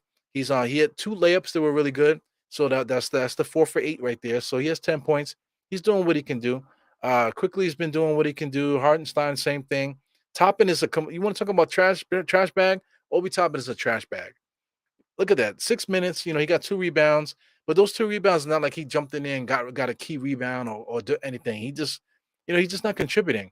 Miles McBride, the same way. He's just playing defense. He shot an open jump shot. That's about it. Jericho Sims, another guy. These guys are just not good enough to contribute. But Jericho Sims, as you can see, the 3 rebounds, the 2 assists, the 1 block. Also, the mental baggage that he's putting in Kristaps' brain about coming to the paint when he's down there. You know what I'm saying? So, definitely bringing some positivity to the game. I wish Jericho Sims would play more. I really trust him, and a lot of people, agree with what I'm saying with the physicality and stuff like that. So, Jericho Sims need to play more, man. Hartenstein's not so good that we need to let him play so much minutes. Jericho Sims, Hartenstein, McBride, these guys are situational players. If we can get another player in here to help out the rotation, that's fine. One player will be fine. And then we could just deal with the rest of the minutes with these situational guys. So it is what it is, man. I'm talking a lot here. Let's get this Washington Wizards real quick. Nice balance scoring with their big guys. And Bradley Beal got 10, Kyle Kuzma got 10, and Kristaps got 15. So overall, they're doing what they're supposed to do. Daniel Gafford is a trash can. He's a trash can as well. Monty Morris is decent. He's a serviceable point guard. So he's doing what he's supposed to do. 2 for 3 from three, uh, 3 rebounds. Chris Burt, he's hit and miss there. Roy Huchimera, I like Roy Hichimura's game. So far, he's not really doing too much. His physicality has been helping out also, with the defense and stuff like that. Danny Avija, he had 8 points, but the steals, the blocks, the passing, the dribbling, he just contributing to the basketball game all different ways, man. So shout out to Danny Avija. Delon Wright, definitely an underachiever there. What do you have? 2 assists, 5 points. He's decent. And then you got Taj Gibson, man. The old man Taj didn't really doing much today. So anyway, a lot of talking there, man. Knicks have a shot to win. I'm really hoping that we can win this game. We need to get some more consistency in that win column. You know, um, you know, that winning streaks become addictive. Once we go on one, we want to go on another. So right now the Knicks need to just get some consistency in winning. And in a 10-game span, we got to try to be up on the 10-game span. So if we go 6 for 4, that's fine. You know what I'm saying? We have to be careful not to get into the 7 to 3s and 4 for 6. You know what I'm saying? We have to keep it positive in the 10-game. If you look at games in the 10-game span, we definitely got to keep it positive. Excuse me, 56-48. So let's talk about how we're going to win this game. How we're going to win this game. In my opinion, the Knicks just need to stand down on defense. We're doing what we need to do on defense. What we need to do on offense is we need to move the ball. Getting the ball, making Julius go 1-on-1 against a 7-2 player is not going to work. You know what I'm saying? Move the ball, find your spots. You know what I'm saying? Let Julius get his points differently. You know what I'm saying? Get the ball out of Julius's hands because like Kristaps is just too tall and he's a shot blocker. So it just doesn't work. So that's simply that. Change the game plan. Stop making Julius Randle go 1-on-1 against Chris Stapps. Move the ball, and I think we should be fine. The only problem is that like I said, they have guys that act like clutch players. You got Beal is a clutch player. You got Kuzma. He acts like Kobe sometimes. It looks like Kobe at times when he's out there. You know what I'm saying? So you got to be very aware of what these guys can do. So getting down to a close game, you really don't want that because, like I said, these guys have that skill set. They have that clutch gene. So you got to be very careful with all that stuff there. So here goes another fan commercial there. I don't know who this person is there, but definitely another fan commercial. Show a Nick wedding. Somebody had a wedding and I had Nick stuff in the wedding. That's dope. So shout out to MSG. They do a really good job of doing the fan service. Giving regular fans you never heard of, giving them commercials like me. I actually am in a commercial. They keep using it. I haven't seen it in a while though, but they definitely have a commercial. That I'm in. Um, so I mean, like I said, they do a very good job of fan service. Giving real fans the opportunity to get just to have their 15 minutes of fame. So I really appreciate that. So definitely halftime, man. I got the ball head going here, man. This is gonna be the look, man. I'm not gonna let the hair grow out no more. As you can see, I'm losing it here. You know what I'm saying? I can't do nothing about it. So this is gonna be the new look, man. Keep the ball head, on hot days like right now. It's hot in the studio. So I got the hoodie on, and I'm not wearing a hat right now. So it is what it is. Right now, we're waiting for the second half to begin. So I'm keeping an eye on all of the statistic here. For some reason, MSG is having problems. So MSG is finally back. A lot of technical problems going on here, man. MSG has been having problems, at least with the streaming on my end here. And also to NBA.com, they just jumped just now. NBA.com just jumped. So they're having a lot of problems. Shout out to Rebecca Harlow, man. She was too skinny, I gotta say, man. Before she had the baby and stuff. Now that she came back, she got a little bit of weight to her, man. She looks fantastic. She's a beautiful woman. So I gotta bring that up to the becoming a woman, and becoming a mother, man, definitely adds like something to women. Shout out to my wife. She's a beautiful woman before she had the kids, but now that she have the kids, she just becomes so much more like like godly, if I could say that. So that does something to women when they have children, man. They take on another they're just their life force takes on another level, man. So you could definitely see that in Rebecca Harlow, man. So shout out to all women out there. It's not Mother's Day, you know what I'm saying, but every day is Mother's Day, as they say, right? So definitely shout out to Rebecca Harlow. Shout out to all the mothers out there. Anybody that has children, that's giving birth to kids and stuff like that. It's amazing, amazing, amazing thing that God gave us there. Julius Randle gives it out to Grimes there. So now we got Julius being guarded by bum ass Gafford. So he pulls up, takes him out of kind of like bailed him out there. Number 22 is dribbling over. It's Mr. Morris being guarded by Brunson. Little superficial screen there. Good acting job by Brunson. They almost got like a foul there. So what do they call here? So they just called a technical foul there. It's illegal defense. The illegal defense technical foul. This is garbage. These referees fucking suck, man. 56 to 48. Got 11. I'm at the 11:26 mark. So, the game just started and we're already shooting a technical free throw for illegal defense. It's ridiculous, man.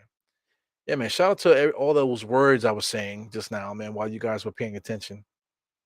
Yeah, man. But yeah, the mace. Did he look like he had got sprayed with mace? Like, come on, man. Now you're back in the game. You're good now, right? You rushed out there to go to the locker room to get what to get checked out because you got maced. He got little bump in his nose there from playing defense, and he had to get rushed to the halftime to get treatment.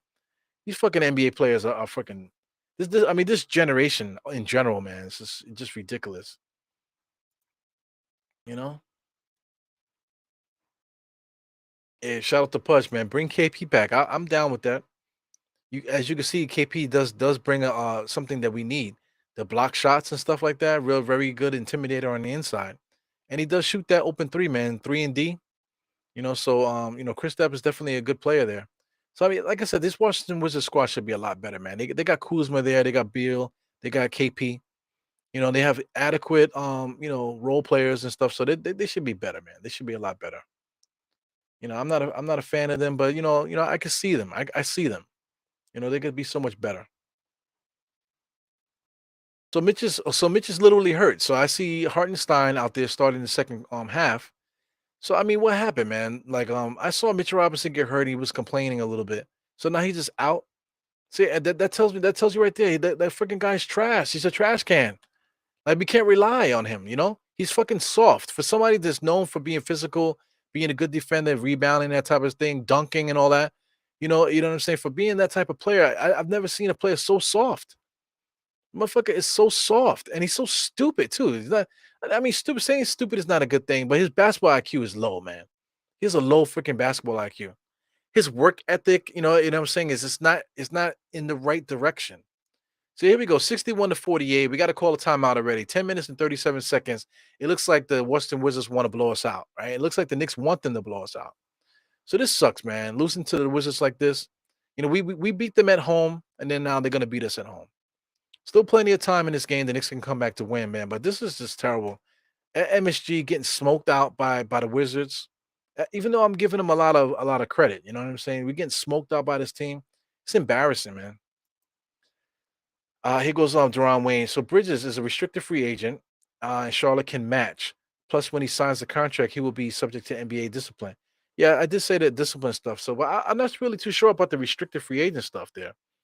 Because I'm not sure what his situation is. So I don't. I was looking it up before. I don't recall him being a restricted free agent. I'm gonna look it up now.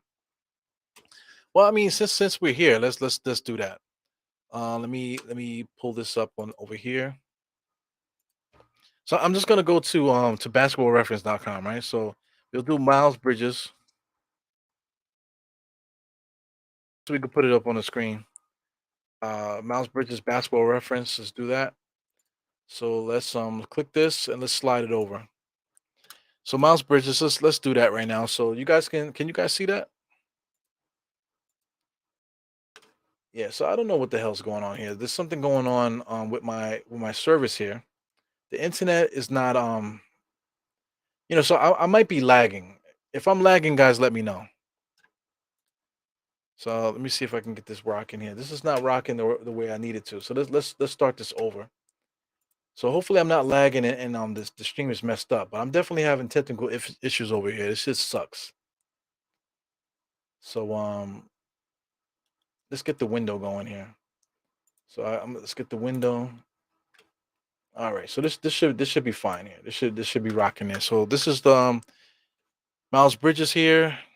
It's a scroll down. We're gonna scroll down to his contract. So where's his contract stuff? Scroll all the way down. We do it together. Scroll all the way down. Since the Knicks are on a timeout, scroll it all the way down. Looking forward to the contract stuff. Transactions. So this is his contract stuff here. Salaries. Stuff. Where's the button to see his current stuff? It's the game logs. Ah, yeah, yeah, so annoying. It's the game logs overview. So like I said, this is his current salary stuff is here. So I'm looking for his I tell you, man, like the computer version of Basketball Reference is so annoying. So let's do this then. Let's do hoops hype, right? I like to do hoops hype. Miles Bridges,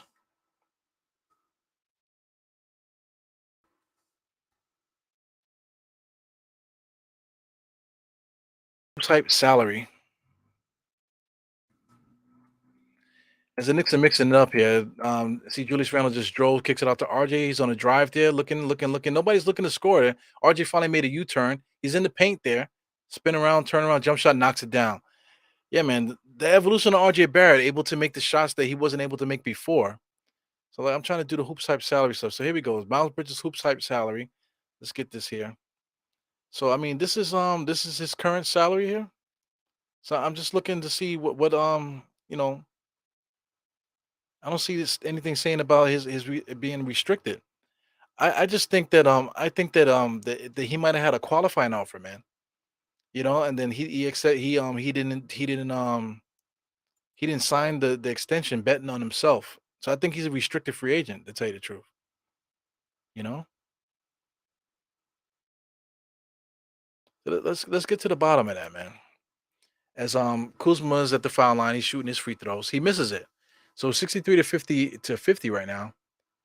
Knicks are still down. Knicks down by a lot, down by 13. Got to catch back up. Good pass by Brunson to Hartenstein. Brunson kicks it out to RJ, back to Julius. Top of the key 3-point shot. Julius is off today, man. So if Julius is not scoring, where are we going to get the offense from? Because outside of RJ and Brunson, who else is scoring? Nobody. Nobody's going to score on our team. Wow, man. You go Morris there, shoots it. RJ with the rebound. RJ's looking. Keep an eye on Chris that's behind him. Looking. Who's gonna cut? Who's moving? Nobody. RJ by himself. Look at bitch ass freaking Kuzma just falls to the floor there. Acting job, and the freaking referees bit on that. Ay yeah, yeah. I really want to get to the bottom of this here.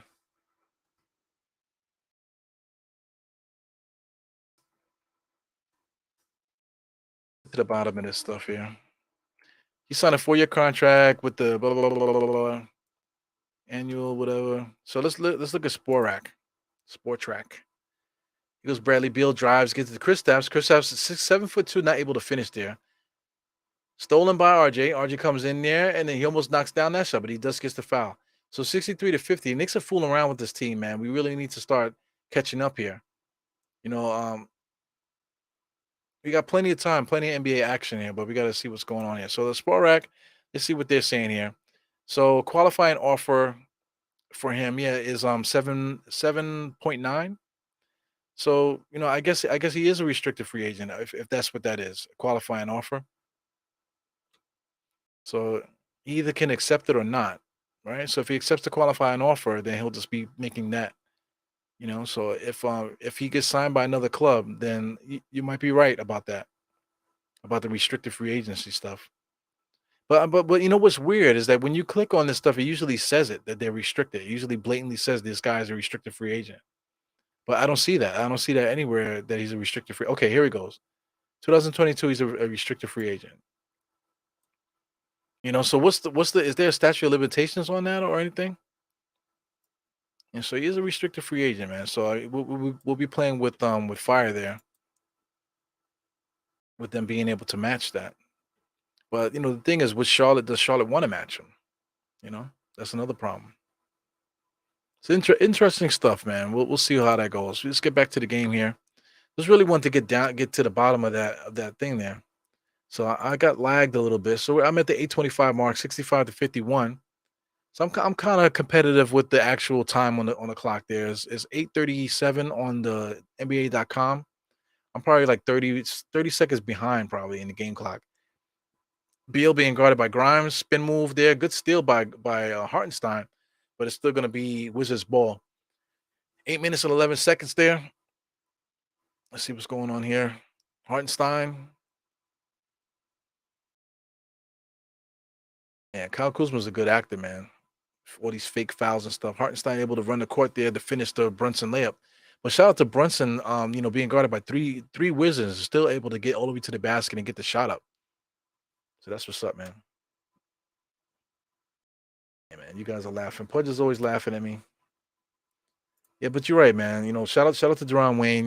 Like I said, I don't want to speculate or like to say if I don't really know. And like I said, I don't have nobody in my ear to feed me information. So I Google it just now, just like you guys, just to really confirm it. So that's interesting. That's an interesting development. But like I said, whoever signs him, he's definitely going to be suspended. Like you said there, he's definitely going to be suspended. So if he does get signed, he might get suspended for the entire year. You know, so it is what it is. Yeah, man. Let's keep scrolling here. Pudge is always laughing at me because Hartenstein with that push shot, CEO, fucking garbage. We need to figure something out, man. He goes Shaw. Shaw says, this is a big game. A lot of, yep. He goes, Chris Stapps looking, fake shot. Shot goes up. He's fucking garbage. Like, so Julius is going to argue with the refs instead of playing defense. Like, now he wants to argue with the refs. So he's completely out of it. When Julius can't score and stuff like that, he's definitely mentally out of it. You can see it. He got the blank stare, big old eyes sticking out, arguing with the refs and stuff. The ball's not going into the basket. He's completely frustrated, out of his game, and that doesn't spell a good thing for the Knicks. So he's guarding Chris Stapps in the corner there. A little bit too far away. Chris Stapps can't do nothing else but shoot. There's Gafford on the inside. He makes a nice little layup right over the top. Hartenstein gives it to Brunson. Brunson's going to dribble up the court. He's looking. Stalking, gives it to RJ. RJ got the ball. Screen set by Hartenstein. Kicks it out to Julius. Julius hesitates there. He's looking to score. Drives on Chris Stapps. Bad decision. Kicks it out to RJ. RJ behind the back, right in front of Chris Stapps, like he wasn't there. And then he finishes a nice layup there. So listen, I got to give props to RJ. Last two games, especially last game and this game, the dude is absolutely finishing these plays that he wasn't finishing earlier on in the year. Very strong, got the ball slapped, but he still was able to control it and still finish the play there. So big up to RJ. I was clowning him all the beginning of the year because he deserved it, but now he's finishing those plays now. So this is what we need from him. But right now we still haven't been able to really put everything together all in one shot, and equate it to winning. So that's the evolution of the Knicks, man. We really got to figure out what's the next move. What's going to make us better as a club. Wizards doing a good job moving the ball around. He goes Morris on the inside, nice little floater with Jericho jumping right at him. So here goes Julius, gives it right back to Brunson. They're bringing the ball up the court. They got 19 seconds on the shot clock. Jericho fakes a screen there. Brunson kicks it out to RJ. So RJ got the ball being guarded by number 22. He's way deep, too deep. Illegal defense, somebody. So RJ drives, ignores Brunson, but he does make it.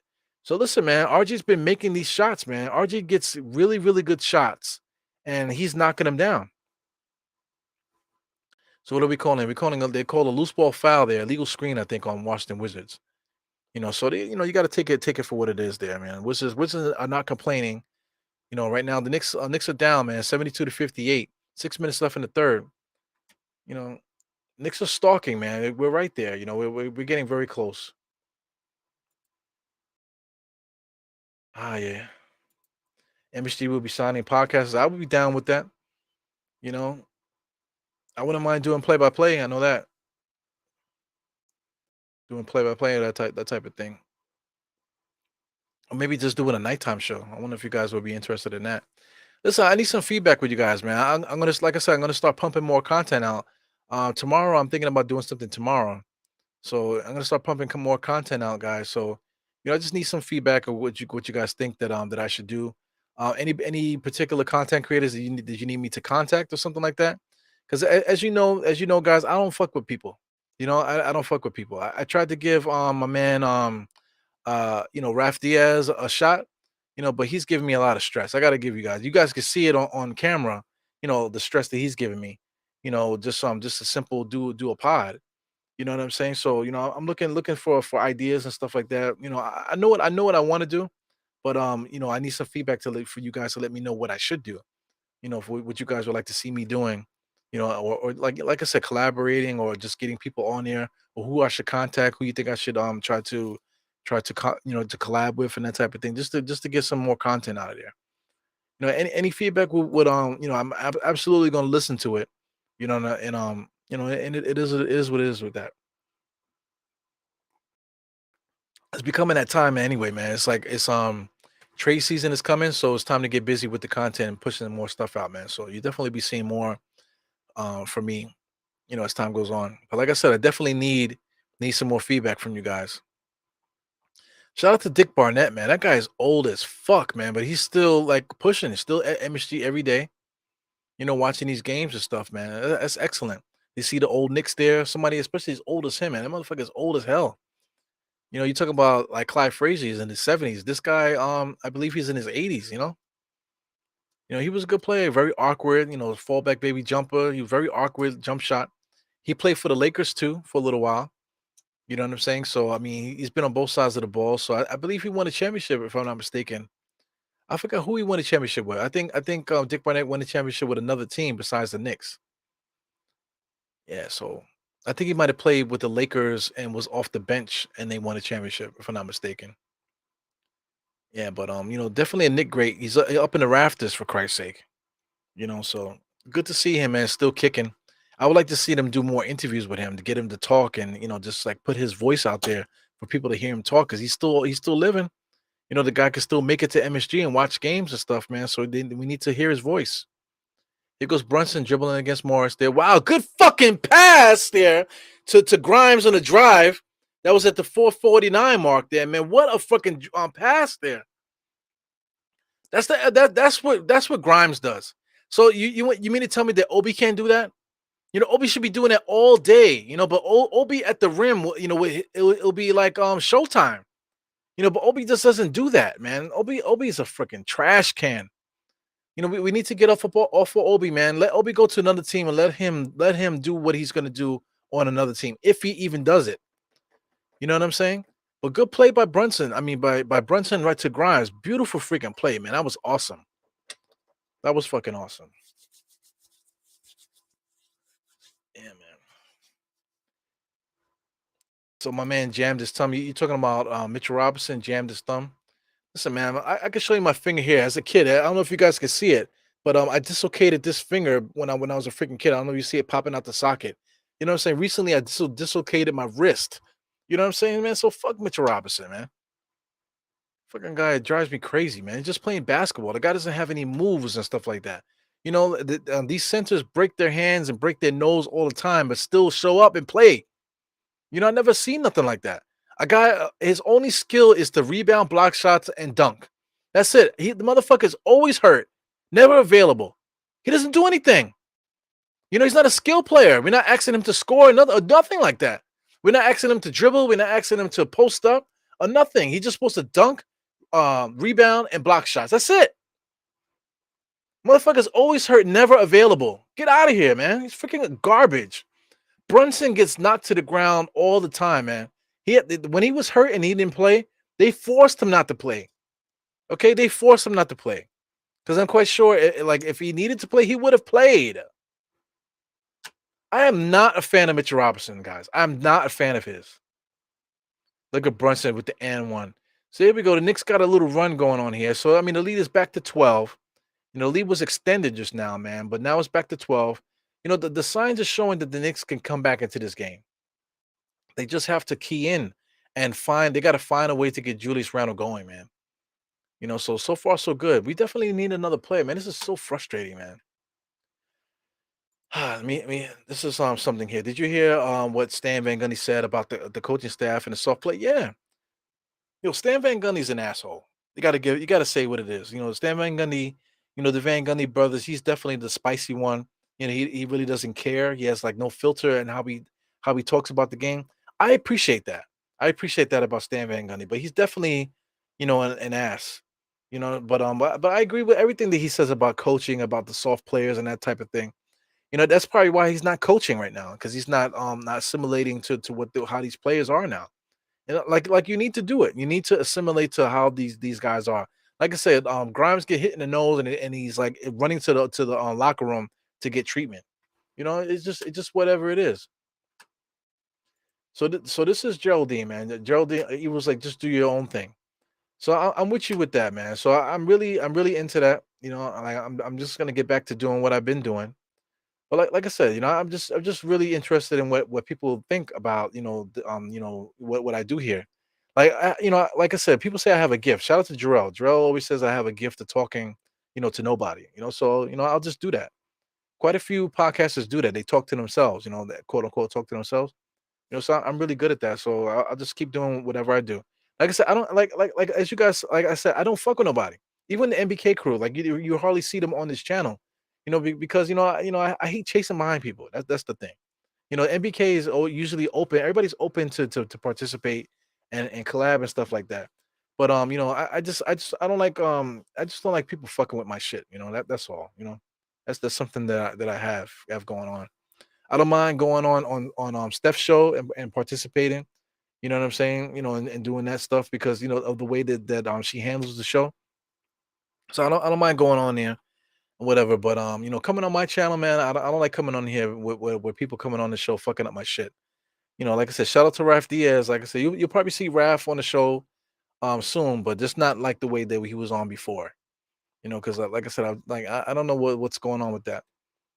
But anyway, I don't want to talk badly about Raf. Raf is a good dude, extremely good dude. You met him in person, got to hang out with him. Very good, sweet dude, very sweet sweetheart. He's a fucking sweetheart. Very knowledgeable about the Knicks and stuff like that. But it's a whole different animal with this camera in front of your face, talking and stuff like that. Being a podcaster, it's a whole different animal. So we got Sega.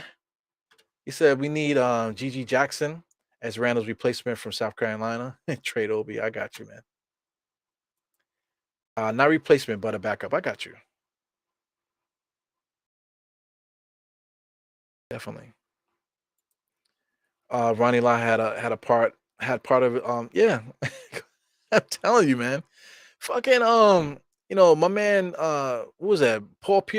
Pierre Paul or whatever from the Giants got his hand blown off, and he still played. He got his hand blown off at the 4th of July and still played in the beginning of the season. God damn.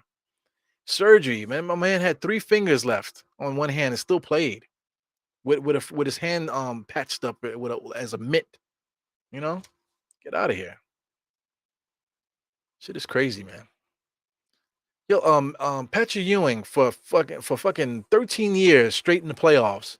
Had his knees with to this day, no other players had those knee pads, man. He had this rubber shit with a knee pad over the rubber. To this day, I've never seen a player wear that type of protection. So bad pass by Julius there, giving it to Jericho in that position there. Bad decision. He should have just shot it. That was just a bad idea. What was Jericho gonna do there with the ball that deep underneath the basket? That's not Jericho's fault. That's definitely Julius' fault all the way. He should have just shot that. So I'm at the 3:16 mark there. Knicks are playing defense here on Kristaps. Kristaps drives, has nothing, and he gets a foul. He's a freaking garbage can. 7'2" garbage can. If he was like 6'10", he would be a freaking trash. Ah, yeah, yeah. So here goes Harlem, man. Harlem got some feedback for me here. He said your show is like me when I'm home watching the game. Always curse. Yeah, man. That's how it is. Listen, I toned it down a lot. I definitely toned it down a lot on this show because I sometimes I go a little bit too crazy, and I see that people only coming on here just to watch to see if I'm gonna catch bust a blood vessel. So I'm not gonna get an aneurysm out here just for people's entertainment. You know what I'm saying? But I'm still gonna be myself. You know what I'm saying? But I'm not gonna get an aneurysm out here just for entertainment. So not gonna do that. Once they spot blood, you're automatically out the game for treatment. I guess so. But Grimes was calling for help. He was waving at the bench and calling for help. He had that blank look like somebody. I'm just sick of that shit, man. He just pulled up for 3. It looks good. The idea of Grimes shooting, is good. I forgot my man's name. I forgot my man's name. He said that he'll pop up in the chat.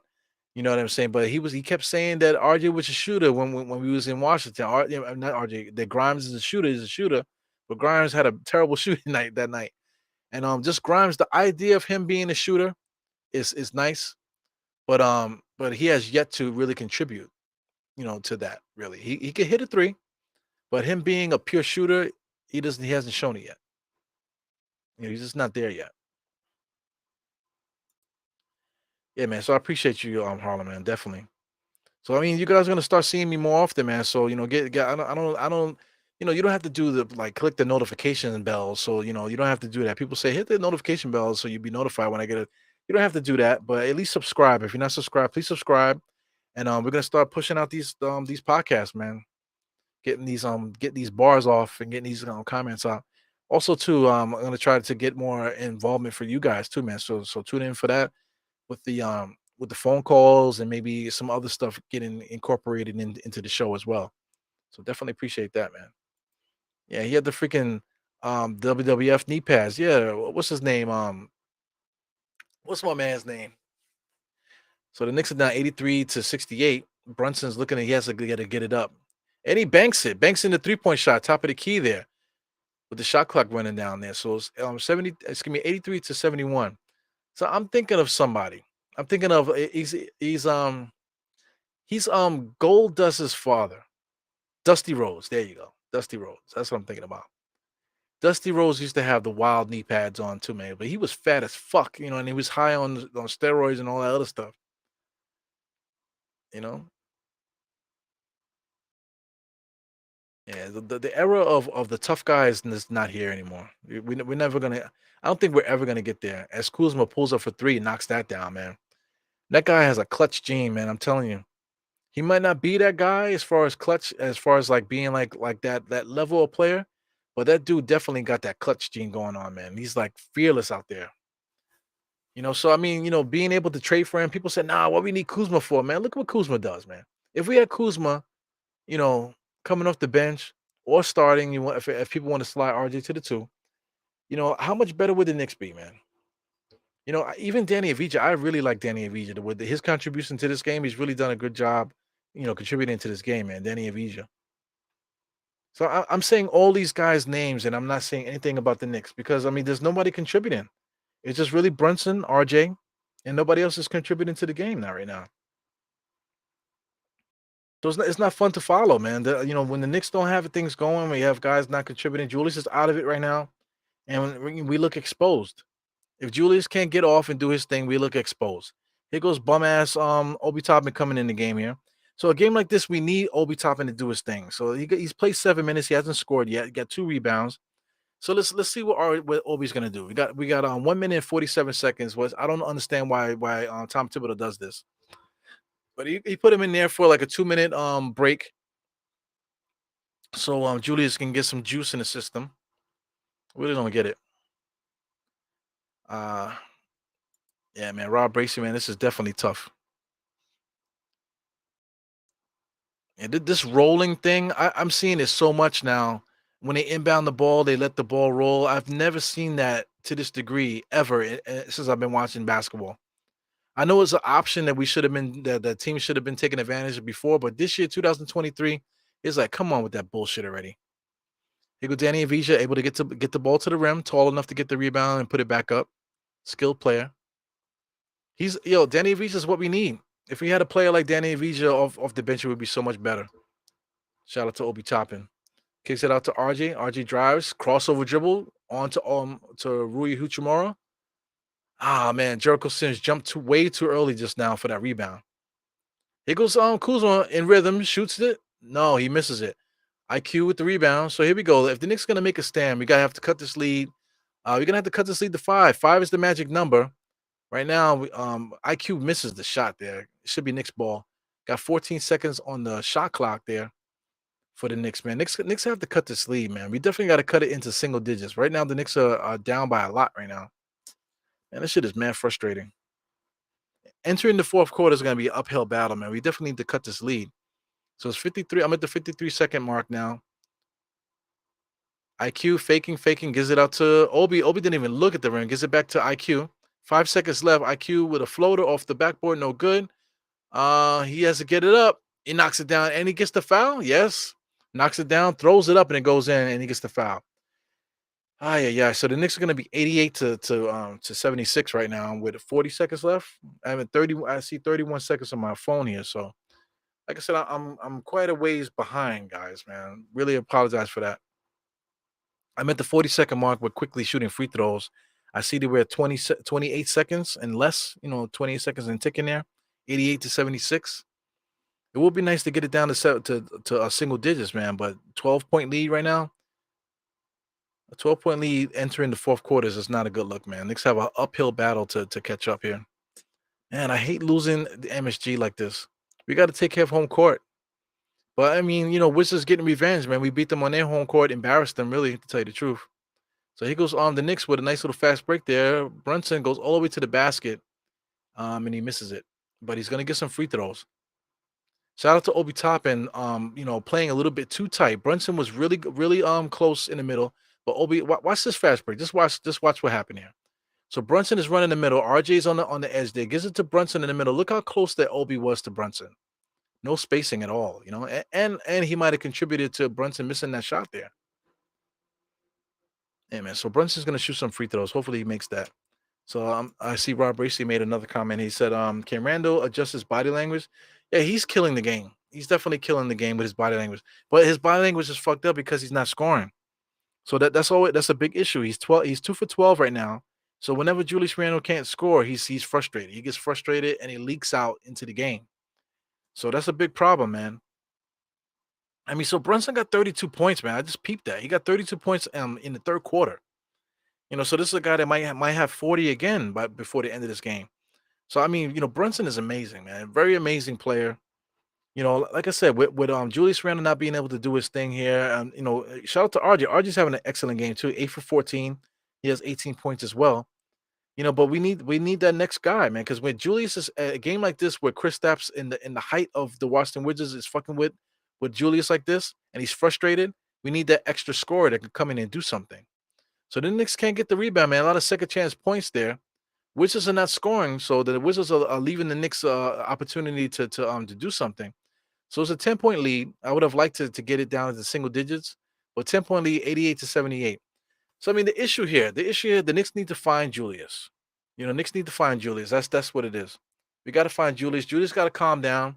He's got to figure out how to get his shot, without being so frustrated. Knicks need to move the ball. Brunson needs to keep doing his thing. He needs to keep dumping those points on the Wizards. Like I said, 32 points is amazing. Like I said, I could see him getting 40 again tonight. He's definitely going to need to get it or getting close to 50. He might need to drop 50 tonight in order for the Knicks to win. So I mean, like the Knicks, like we need another player like we need air to breathe, man. We can get away with it some nights, it works. But a team like this, man, that's evenly matched with us, playing good defense, matching us physically, very competing with us and stuff like that. It's very hard. They're definitely very hard to compete like this. So salute to I am Jarrell, man. Go Giants, man. The Giants beat the Vikings. I think every Giants fan really believed in their heart we was gonna beat them, and we did. We beat them. We actually not dominated, but we really took it to them. Where they were on their heels the whole game, and we were able to close it out and beat them. So shout out to Giants, man. Shout out to Philly. Philly actually had a bad game to end the season. Had like a bad stretch to end the season. So if Philly could be beat. I'm not really like I said, I don't follow football like that. So I think Philly had a bye week the first week. So Philly's gonna be ready for us. So but at the same time, the Giants already had their reps. So the Giants don't need to get warmed up, nothing like that. We already have our reps and we already ready to play for the next week. So that's gonna be an advantage for us. Having a bye week like that is not good for football teams. You know what I'm saying? So, like I said, the Giants will be ready. Like I said, Philly got an all-star team, man. They got really good defense, really good offense. But like I said, they've shown a tendency not to play up to their expectations. So I think the Giants might be able to squeeze out this win against Philly, man. And listen, if we beat Philly, then we could legit start talking about Super Bowl. Because if we beat Philly and then let's say our next opponent might be the 49ers and stuff like that, I'm not afraid of the 49ers, to tell you the truth. Because if we beat Philly, I think we could beat 49ers. So that's something to think about, man. Every time the Giants have won a Super Bowl, or made it to the Super Bowl, it was always a year when nobody thought that we would do that. You know what I'm saying? And Danny Dimes, 300 yards in his first playoff game. Wow. A lot of leadership all around the field. A lot of hungry rookies and stuff like that. People are just not afraid of the moment. Not afraid to compete. So it's interesting. And so that was a long time out. So I'm at 11:43 right now. Kyle Kuzma misses his first shot of the quarter. 88 to 78, 11 minutes and 36 seconds. Got IQ right now is leading the offense here. Brunson, I mean that Deuce. Deuce is running around for no reason. Knicks are just wasting shot clock here. 9 seconds. Finally give it to RJ. 6 seconds left. RJ drives on Kuzma, spins, turns around, misses that. Three Wizards down there for the rebound. He goes, Avija able to push the ball, gives it back to Avija. Avija at the top of the key. Setting up offense, man. Drives on Deuce all the way to the basket. Wow, man. Hard foul there by Jericho, but Danny Avija is able to finish. Like I'm saying, everything that Avija is doing there. Look, can Obi do this? Can Obi do this? So people gonna have excuses. Good. I mean, listen, Jericho Sims actually blocked it, but there was English on that spin, so that's why he was able to go in there, man. So Danny Avija's playing really well right now. So my thing is, can Obi Toppin do what Danny just did? No, he can't. You know what I'm saying? But people are gonna have excuses for Obi. Oh, Obi needs to get down low and do it. Obi has never done that. Never. Right now, Obi Toppin is just standing in the corner. If Obi Toppin is going to stand in the corner, then I'd rather have Reggie Bullock if you're going to do that. But I don't want to trade Cam Reddish for Reggie Bullock. And if we trade for Reggie Bullock, I don't want Obi Toppin to just sit on the bench. He needs to be gone. We need to utilize our talent. Utilize this talent. Get rid of these fucking guys, man. Yeah, man. Jordan Clarkson over Kuzma. I'm with that too. But like if we get Jordan Clarkson is not a small forward. He's still a shooting guard. Shooting guard / point guard really. So that's really IQ's role. That's IQ's role on the team right now. You know what I'm saying? So that's gonna create a logjam a little bit. But at the same time, Jordan Clarkson can actually start at the shooting guard. That's interesting. Jordan Clarkson starting at the shooting guard. Clarkson is a 20-point a game scorer if I'm given that opportunity. So it's very, very skilled player, man. Jordan Clarkson. Alley-oop pass for Deuce to Jericho there. Big time action there. So I mean the Knicks did cut it in single digits, man. We're down by 7, 10 minutes and 25 seconds left. So the Knicks are doing well right now, really fighting right now with our bench guys, bottom of the bench guys out there competing against these Wizards. So once Julius and these guys come back in there, hopefully we're able to figure it out and get the ball rolling with this club. Well, Jordan Clarkson, if he's available, I don't understand how he would be available due to what's going on with Utah. Utah's winning. So why would Utah trade one of their better players there in Utah if they're actually succeeding as a club? You know what I'm saying? So if we trade for Clarkson, it's not going to be for some bullshit. It's going to have to be for something good. Shout out to Fournier. Fournier's still a good player. But Fournier makes $18 million a year. We have to make it worthwhile. So like I said, tomorrow I'll probably do something tomorrow. So we'll see, man. I'll definitely announce the show, and hopefully we can make that a good show tomorrow. And really talk about that stuff. You see what my man is talking about. These Knicks Kith jackets are mad at.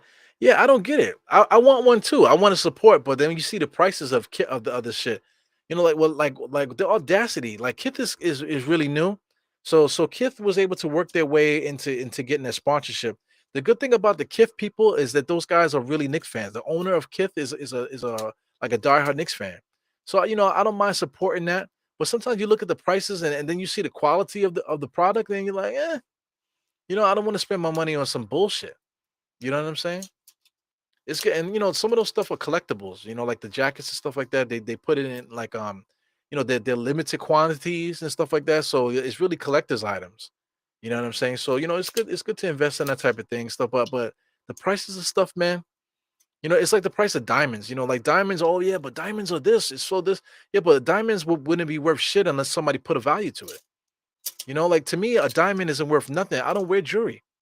I don't wear gold. I don't wear diamond. I don't wear any jewelry. The only jewelry I wear, guys, right now, for people that have noticed, is my wedding ring. And this is my backup wedding ring, and it's made out of silicone. So this silicone ring is worth more than anything in this earth right here. this silicone ring that I bought on Amazon.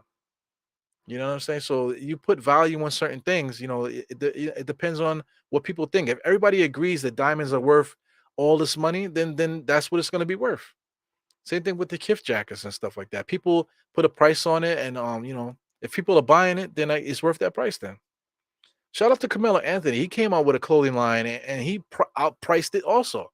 It's like, come on, man. Like, are you trying to come up off your clothing line? You already got money, so you made your clothing line not with basketball fans in mind. You put it out there because you want to be the Louis Vuitton of basketball clothes. It's ridiculous, and it's generic stuff that I could put out, stuff that any of us could put out.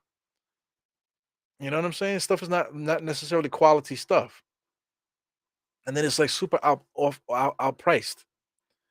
It's ridiculous to me, man.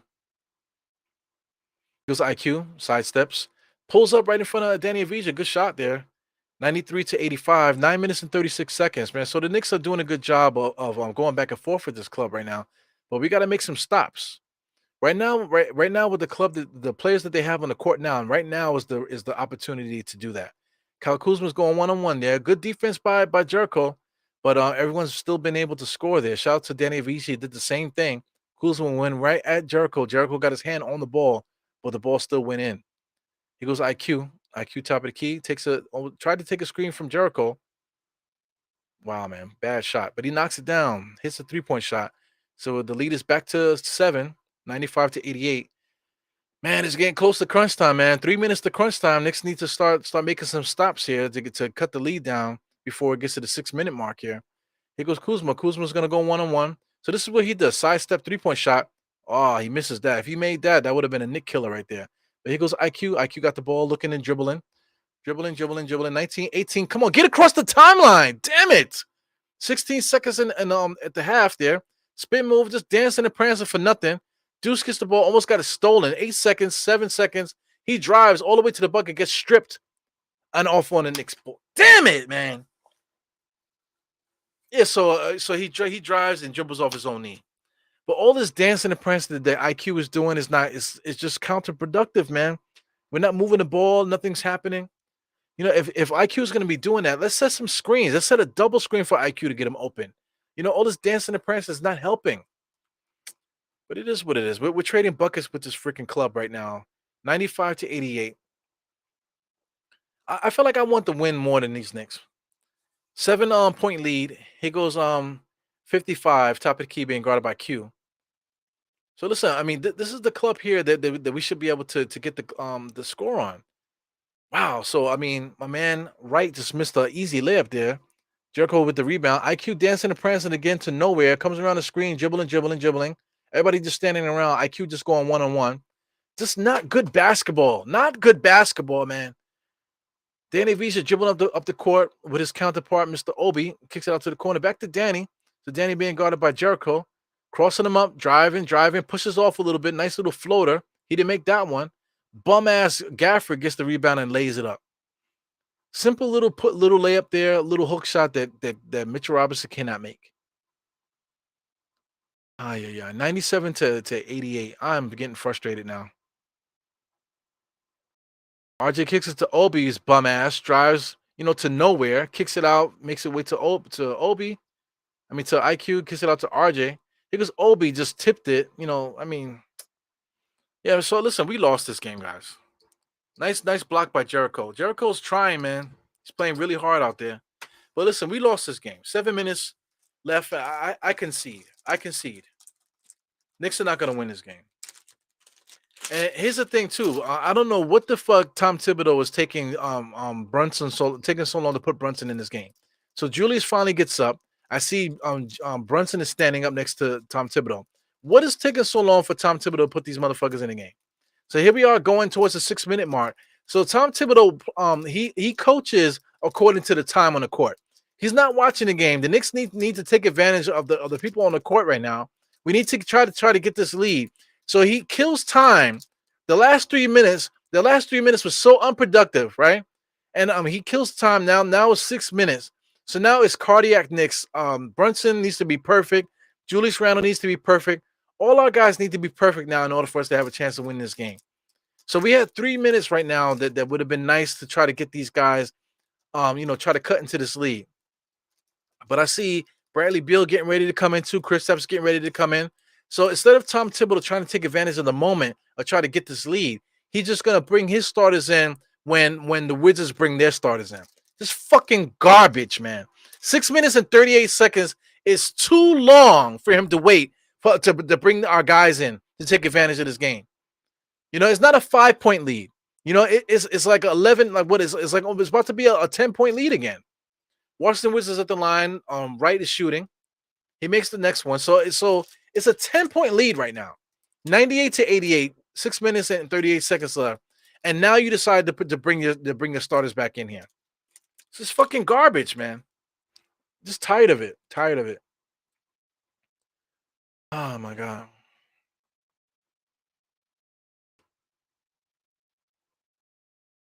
Oh yeah, yeah. It's very frustrating, man.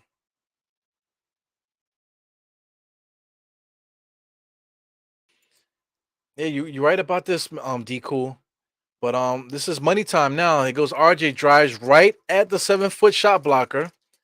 Here goes Kuzma, drives right at the non-defense playing Randall. Do you see the difference? Do you see RJ thinking that driving on the shot blocker Kristaps 7'2" is a good idea, and then Kuzma just comes in and sails in and drives against Julius Randle? Do you see the difference, the mentality? Because RJ stops his dribble, gives it to Julius. Julius stops, and pulls up, misses another one. 101-88. Listen, we lost, y'all. We lost. It's garbage, man.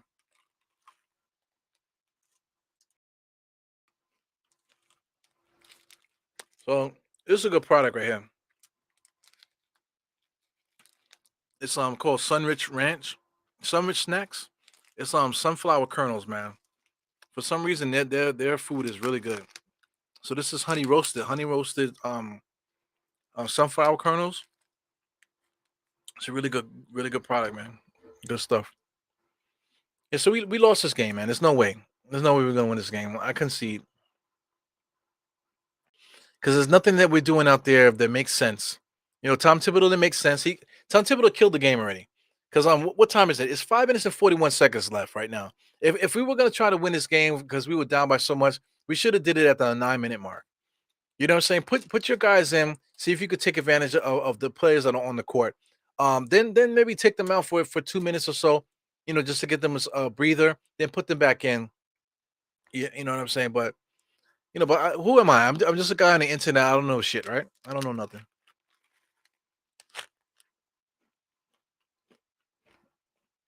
Deuce McBride's not gonna do nothing for us. Jericho Sims not gonna do nothing for us. You know, all these guys on the court that can't score, they're not gonna do nothing for us. So listen, what happened in other games? Guys were playing 40 minutes, right? Let me check out the minutes right now. Yeah, listen to me. Listen to me. In a game where we need to win, try to win this game, Tom Thibodeau's now all of a sudden going to give our guys rest. So we got 5 minutes and 41 seconds left. Brunson has 32 minutes. Barrett has 32. Randall has 28. Any other game, these motherfuckers will be playing 40 minutes, right? So how come today, when we need to win, now he's not going to play in 40 minutes? It's fucking garbage. You're garbage, man. So I'm way behind in the comments. So I see you guys talking back and forth with each other. I'm trying to catch up. Oh, yeah. Kareem, I wish I could do that. Have you watched it yet? I think it was the first episode that played. People are talking about it.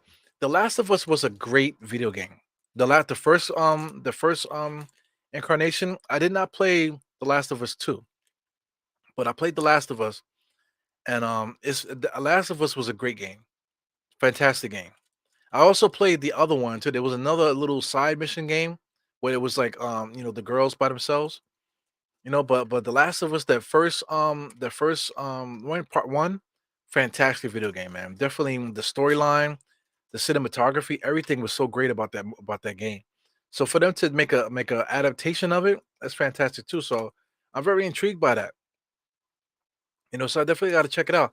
There's another thing too. I have no time to watch TV. So like people think I'm be joking. I literally work 12 hours a day, man. I gotta wake up early and I'm out there from from basically 6 to 6. Like I said, you need time to wake up and get out there. So, like I said, I'm doing a podcast now. I literally should be sleeping. So it's long days, man. So I literally don't have time to watch TV. People like, yo, let me know when you're free, man. We go hang out and stuff like that. How? You know, it's not like people say, yo, we need to hang out, do whatever. I literally don't have time for it. I'm busy. And people always say I'm busy. Everybody's busy.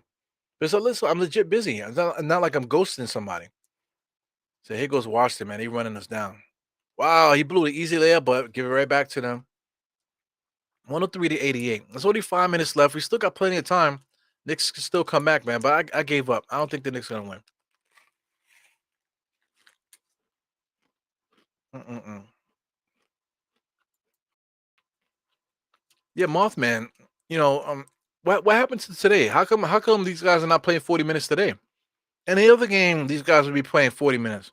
But today, when we're trying to win a game at home, he's resting the starters. It's like fucking bullshit. It's unbelievable.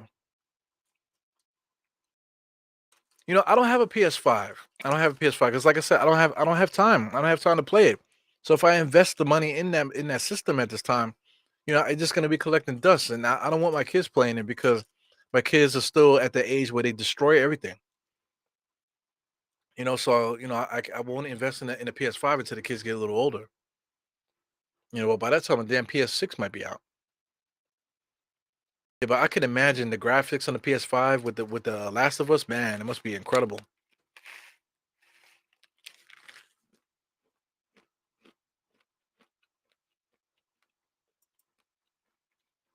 Yeah, I'm waiting for it too. It's on HBO, I think. So I'm definitely gonna take that. The Last of Us 2 is savage, even more. Yeah, okay. So I gotta cop that because I'm a big fan of the series. I know they aged the young lady. They made her older, which is good. So we can really develop her character.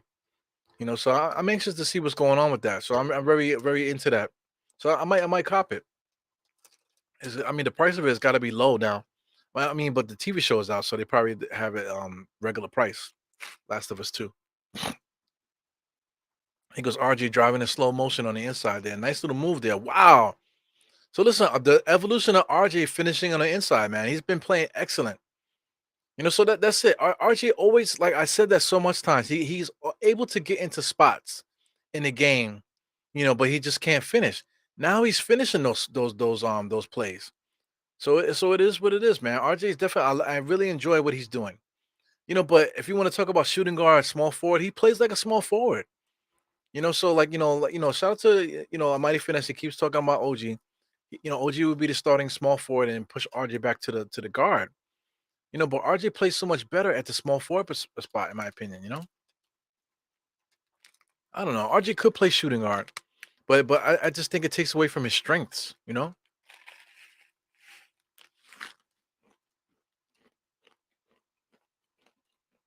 I'm crunching away here. So Knicks are doing their job. Fucking Julius Randle finally got a score. Mm-mm-mm. I think that was Julius Randle's third bucket of the game. 0 for 5 and 3. He only has 12. No, he has 8 points. It's a nightmare game for Julius Randle. Julius Randle hasn't had a bad game in a long time. So this is probably Julius Randle's worst game of the year, or one of his worst games of the year. Terrible coaching display by Tom Thibodeau, though. This has been very, very amateurish.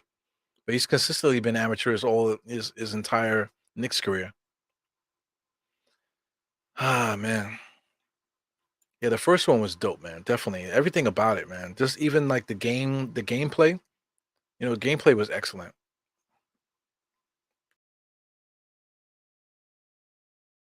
All right, so I got to get it, man. So Mothman is going to make me lose money now. So I got to go buy The Last of Us. The problem with that is, man, the kids are going to be there. So, like I said, I don't have no free time, man.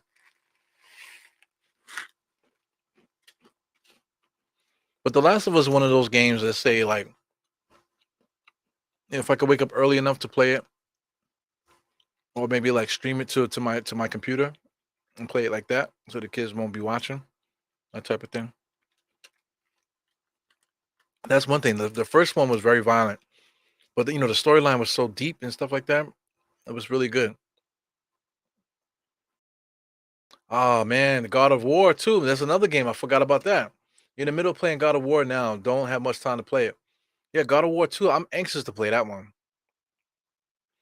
Because you want to talk about storyline, excellent storyline, excellent voice acting on that in that game.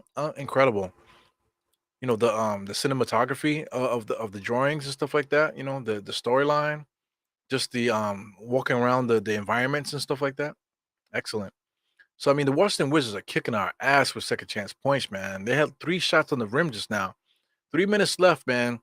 Right now with this 8. Oh yeah, yeah. Knicks are down by 12.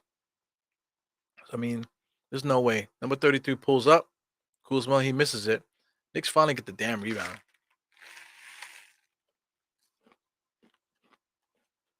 Brunson trying to dictate the action there. I believe he got fouled. There might be a foul on the floor. Look at Brunson, so good, man. Able to change directions, to force Morris to get the foul. Nice acting job. Nice little extra thing, grabbing the guy's arm, to force the referees to call the foul. This is a super smart player, man. This guy is Brunson is in his prime. We're wasting his prime. Oh man, he blows a layup. I'm wasting a guy at this caliber in his prime. Yeah, yo, I conceded. I conceded at the 7 minute mark. I was done. 7 minute mark. I knew the game was over. Yeah, PS5.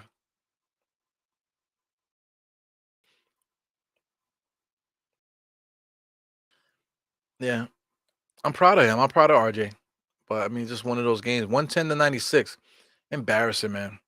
We lose to Toronto, and now we lose to the Wizards back to back. It's so embarrassing. Look at Grimes' bum ass. He sidestep 3-point shot. He finally knocks it down. 99. We're down by 11 with 2 minutes left. Game is over. Only way we can win this game is if we get some steals and start knocking down some threes. As Danny Avija goes inside, they're constantly just getting the ball on that rim. They're missing, but they're getting that rebound. Man, Knicks are just not getting, competing with their length. There's somebody out there saying, man, if we had Mitchell Robinson, that would help out so much. Man, stop lying. Stop lying. Yeah, anybody out there that they're saying, oh, if we had Mitchell Robinson, we'll be playing much better. Stop lying to yourself. Okay, stop lying. Yeah, man. Randall's been holding us down. So I mean he's entitled to have a bad game. So I got no complaints. Randall, he's just having a nightmare game. The game plan was horrible from the jump. They had him going one-on-one against Kristaps. Here he goes again on the inside. He can't do anything about that length. Look how much trouble he has to go through just to make a simple layup. So he finally look, he's so frustrated. He finally scores, extremely frustrated. The funny shit is that Julius's son is probably gonna tell him all about himself, man. That's my dream. I wish my kids were into basketball like that, but they're not. My kids are kind of like late bloomers, man. My kids don't eat. They're so skinny they don't eat anything. We force them to eat cookies and they won't even eat the cookies. It's like it's just crazy. So, my kids are like I said, a late bloomer. So hopefully that they'll be able to as time goes on, they'll start to grow into themselves, and then hopefully we can really enjoy basketball and sports together as they get older. Yeah, I became a beast in 1989. That's when Rod Strickland and these guys came along. He got traded and stuff. I became a beast like about 1989, 1988, 89. That's when I became a complete beast. But I always was interested in basketball, but I became a beast around 88, 1988. So I was about like 8, 9. That's when I started to become a beast. But like I said, I always was. I was like Caden Randall. I was like him. Like 5, 6 years old, talking shit. No, knew about the game, understood everything. I was just like him. See, another 15 rebound game from Randall. So Randall, yeah, Randall has contributed otherwise. So let's get into that. Randall had 15 rebounds, 12 points. So scoring wise, he didn't do the job. but he was able to contribute otherwise. Grimes had 14 points, kind of like meaningless points. He had two really good 3-point shots earlier on. He just hit a 3-point shot recently, but in between that, it's just not enough in between to really carry this club. So it is what it is. Grimes, to tell you the truth, right now, Grimes, as good as he's played in stints this year, he's really a backup two. We really don't have a starting two guard right now. He's really a backup two guard. What else? What else is going on here? Like I said, Mitchell Robinson let us down today with him being hurt. IQ played as best as he's gonna play, man. 18 and 18, 5 rebounds, no assists. But the scoring punch, off the bench, everything. Jericho Sims brought the physicality to the game. Didn't really show up too much on the stat sheet. 4 rebounds. You know, you think he had 2 blocks. Toppin is a trash bag. The rebounds that Obi Toppin did get wasn't like he fought for the rebounds. It was like rebounds that came to him type of thing. Or just a rebound where he's all alone underneath the basket and gets the rebound, that type of rebound. So those 5 rebounds are not him competing. Otherwise, his stats, he has no stats. He only attempted 1 shot. He has no stats except the 5 rebounds. Unbelievable. Hartenstein 4 and 4. Not really contributing. Played 13 minutes. Uh, Deuce McBride 2 rebounds, 1 assist, 1 steal. Not really contributing. Deuce McBride at this moment is a third string point guard. So a lot of people say that we need to get a backup point guard. We probably do, but our backup point guard is Derrick Rose. How come Derrick Rose isn't playing? I mean, it's so frustrating. Like Derrick Rose literally has a role in his team, but we don't use him. So I really don't get it. I really don't get what Tom Thibodeau's doing. It's like we're definitely hurting ourselves internally. Like we need some help off the bench scoring. So why can't Cam Reddish get some run? I just don't get it. Obi Toppin is not contributing at all at a power forward. So we need to upgrade that spot. We need to upgrade that spot. Jericho Sims need to play a little bit more. Maybe play a platoon kind of grunt style. At that position. Take advantage of Cam Reddish off the bench, but we're not doing that. We got Dirk Rose we could use. We got Fournier that we could use coming off the bench. But Fournier's done. Just crazy, man. It's a lot of crazy nonsense. So Amadi Finesse is writing a book. He wants to know how tall I was at 19. I was the same height that I am now at 19. I'm five. I'm basically like five, basically 5'11". I'm like 5'10" and like 3/4. So I'm like 5'11". So when I have on my work boots, I'm like over 6 feet. Julius Randle just gets a dunk there. That's a frustration dunk there. Yeah, yeah, yeah. The game is you're always still in it. It's a minute left. If the Knicks get some steals, we might be able to do something. But the game is over. Danny Avdija just gets a dunk there. They should have called a technical. He's holding on the rim. Anyway, the game is over, man. So I don't even want to see the rest of this shit. So I'm out of here. I turned off the game. I'm not looking at it. Looking at you guys, man. Yeah, man. I've been the same height since I was like freaking like. I've been the same height since I was like since 8th grade, man. 8th grade, I was like 5'9", and I grew maybe like an inch and 3/4, throughout high school, and I haven't grown since. So I got screwed, man. The doctor said I was gonna be 6'5", and that shit never happened. Yeah, so shout out to Trish D. This says it all, man. Salute all. This was ugly. Ugly game, embarrassing game, but an exposing game. So like say like what how much more ammunition does Leon Rose need to build this team? Like we need help off the bench. A game like this, we got exposed. Julius Randle's having a bad game. So Brunson is doing everything. RJ is doing what he can do. Quickly is doing everything that he could do. If Julius Randle had his typical game, we probably would have won. But he had an off game, and now we're dead. We have no chance to win. So we need help. We need another guy off the bench to be a backup four for us. We need it like we need air to breathe, man. Like I said, we need to figure out what we're gonna do with the backup point guard spot. Like Juice McBride is not it. Like who are we gonna get to help this club out? People keep talking about the same usual suspect, Mook Morris and what's the other guy that plays defense? This the crazy dude that plays defense. Like the same names keep popping up, man. It's like this old tired cliches, man. Jay Crowder's available. My man, Almighty Finesse is gonna talk about um OG Ananobi, you know what I'm saying? That's going to be a big haul. But we need to do something. We absolutely need to make a trade. There's no way around it. We like when losing games like this, you can't even be upset. You can't be upset. Oh man, Julius should have played defense. He need to pass the ball. That's garbage. It's just garbage. It's garbage takes. Day in and day out having those conversations, it's just garbage. Like the only thing that's gonna help this team is trading some guys. We have so many guys that are just useless on this roster. Like I said, Fournier, Cam Reddish, Derrick Rose. Those three players there alone are taking up salary. Like they're actually players that we actually can use, right? But that Tom Thibodeau's not using. But if we're not going to use them, then we need to trade them expeditiously, man. They need to be gone off the roster. Get guys here that Tom Thibodeau's going to agree to play. So that's another thing too. Imagine what I said. Agree to play. Yeah, so Iron Drill is inviting me to come on Dope Soul tomorrow at 9 p.m. So we'll see about that. I'll see what I could do. Like I said, I'm trying to get in my own content in tomorrow too, man. So we'll see. I'll try to figure out when I can get it out so I can contribute to the Dope Soul as well. So we'll see. Yeah, man. So my man Mighty Finesse here. He says, is it possible you can still get taller after 18? Yes. I got a friend of mine at 18, he was 5'8". And then next time I saw him, I haven't seen him in a couple years. Next time I see him, he's like 6'4". So genetics and stuff like that is incredible, man. His mom is like 6'1", and his dad was like 6 foot, like 6'4".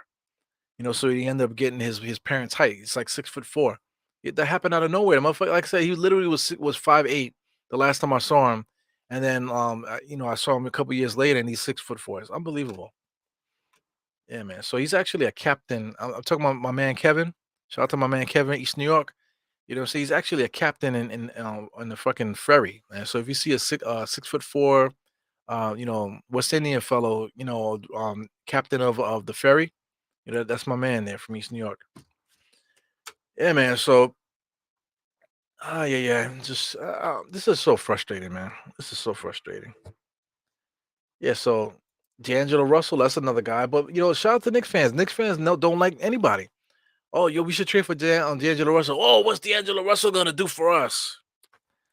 Yeah. It's so frustrating. D'Angelo Russell next to Brunson would be fantastic. You're talking about a clutch player, somebody that can create his own shot, that type of thing to help Brunson. Imagine Brunson and D'Angelo Russell together in the same backcourt. Defense is gonna be bad, but fuck it. You know, unbelievable. Anyway, I don't want to take any more in your time. I'm just as frustrated as all you guys. Here he goes. See, right on cue. A mighty finesse. D'Angelo Russell is garbage. He plays no defense, man. So listen, a mighty finesse.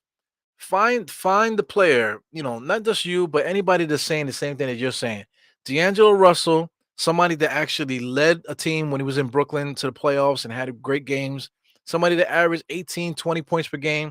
Somebody that gets the assist that was able to lead teams and stuff like that at certain points of his career, actually putting points and stats on the board that mean something, good percentages and things of that nature.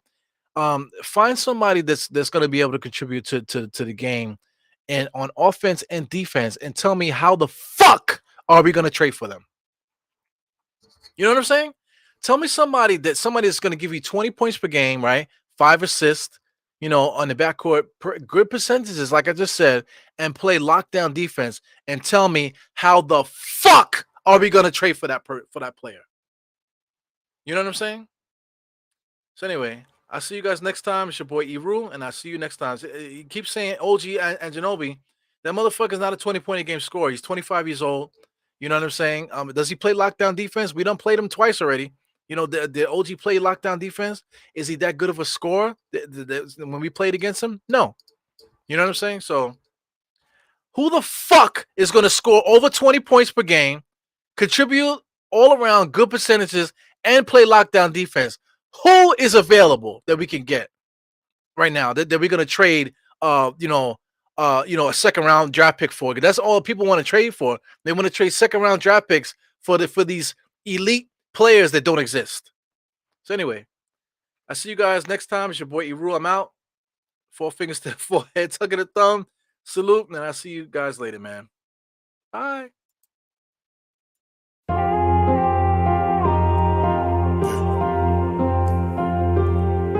Crew, I see you. Die hard. Trap.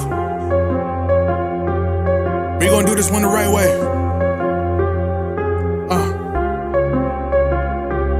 We in here forever. Yeah. Die hard, homie, die hard. You can check the swag, he the realest by far. Swimming in that blue and orange, he the lifeguard. Yeah, he been through pain, at least he got some nice scars. He can smell a trophy, yeah, you need it back to back. Represent himself, his own name is on his back. 10 toes down, try to stop him, he come back. Bandwagon hoppers, he will knock you off your tracks. You ain't saying nothing, Nero been here from the start. He been working in the lab to take his team and make it art. See him going over film to help him build and make him smart. He will tell you how he feels because he's real and he got heart. He will never fade away, he will never change his face. Everybody picking faves and he's feeling out of place. Cause he is for the team and he always rep the squad. Like that Christmas movie, he gon' always die hard. City on my back. They ask me what's my name and it's on my back. I'm just speaking facts.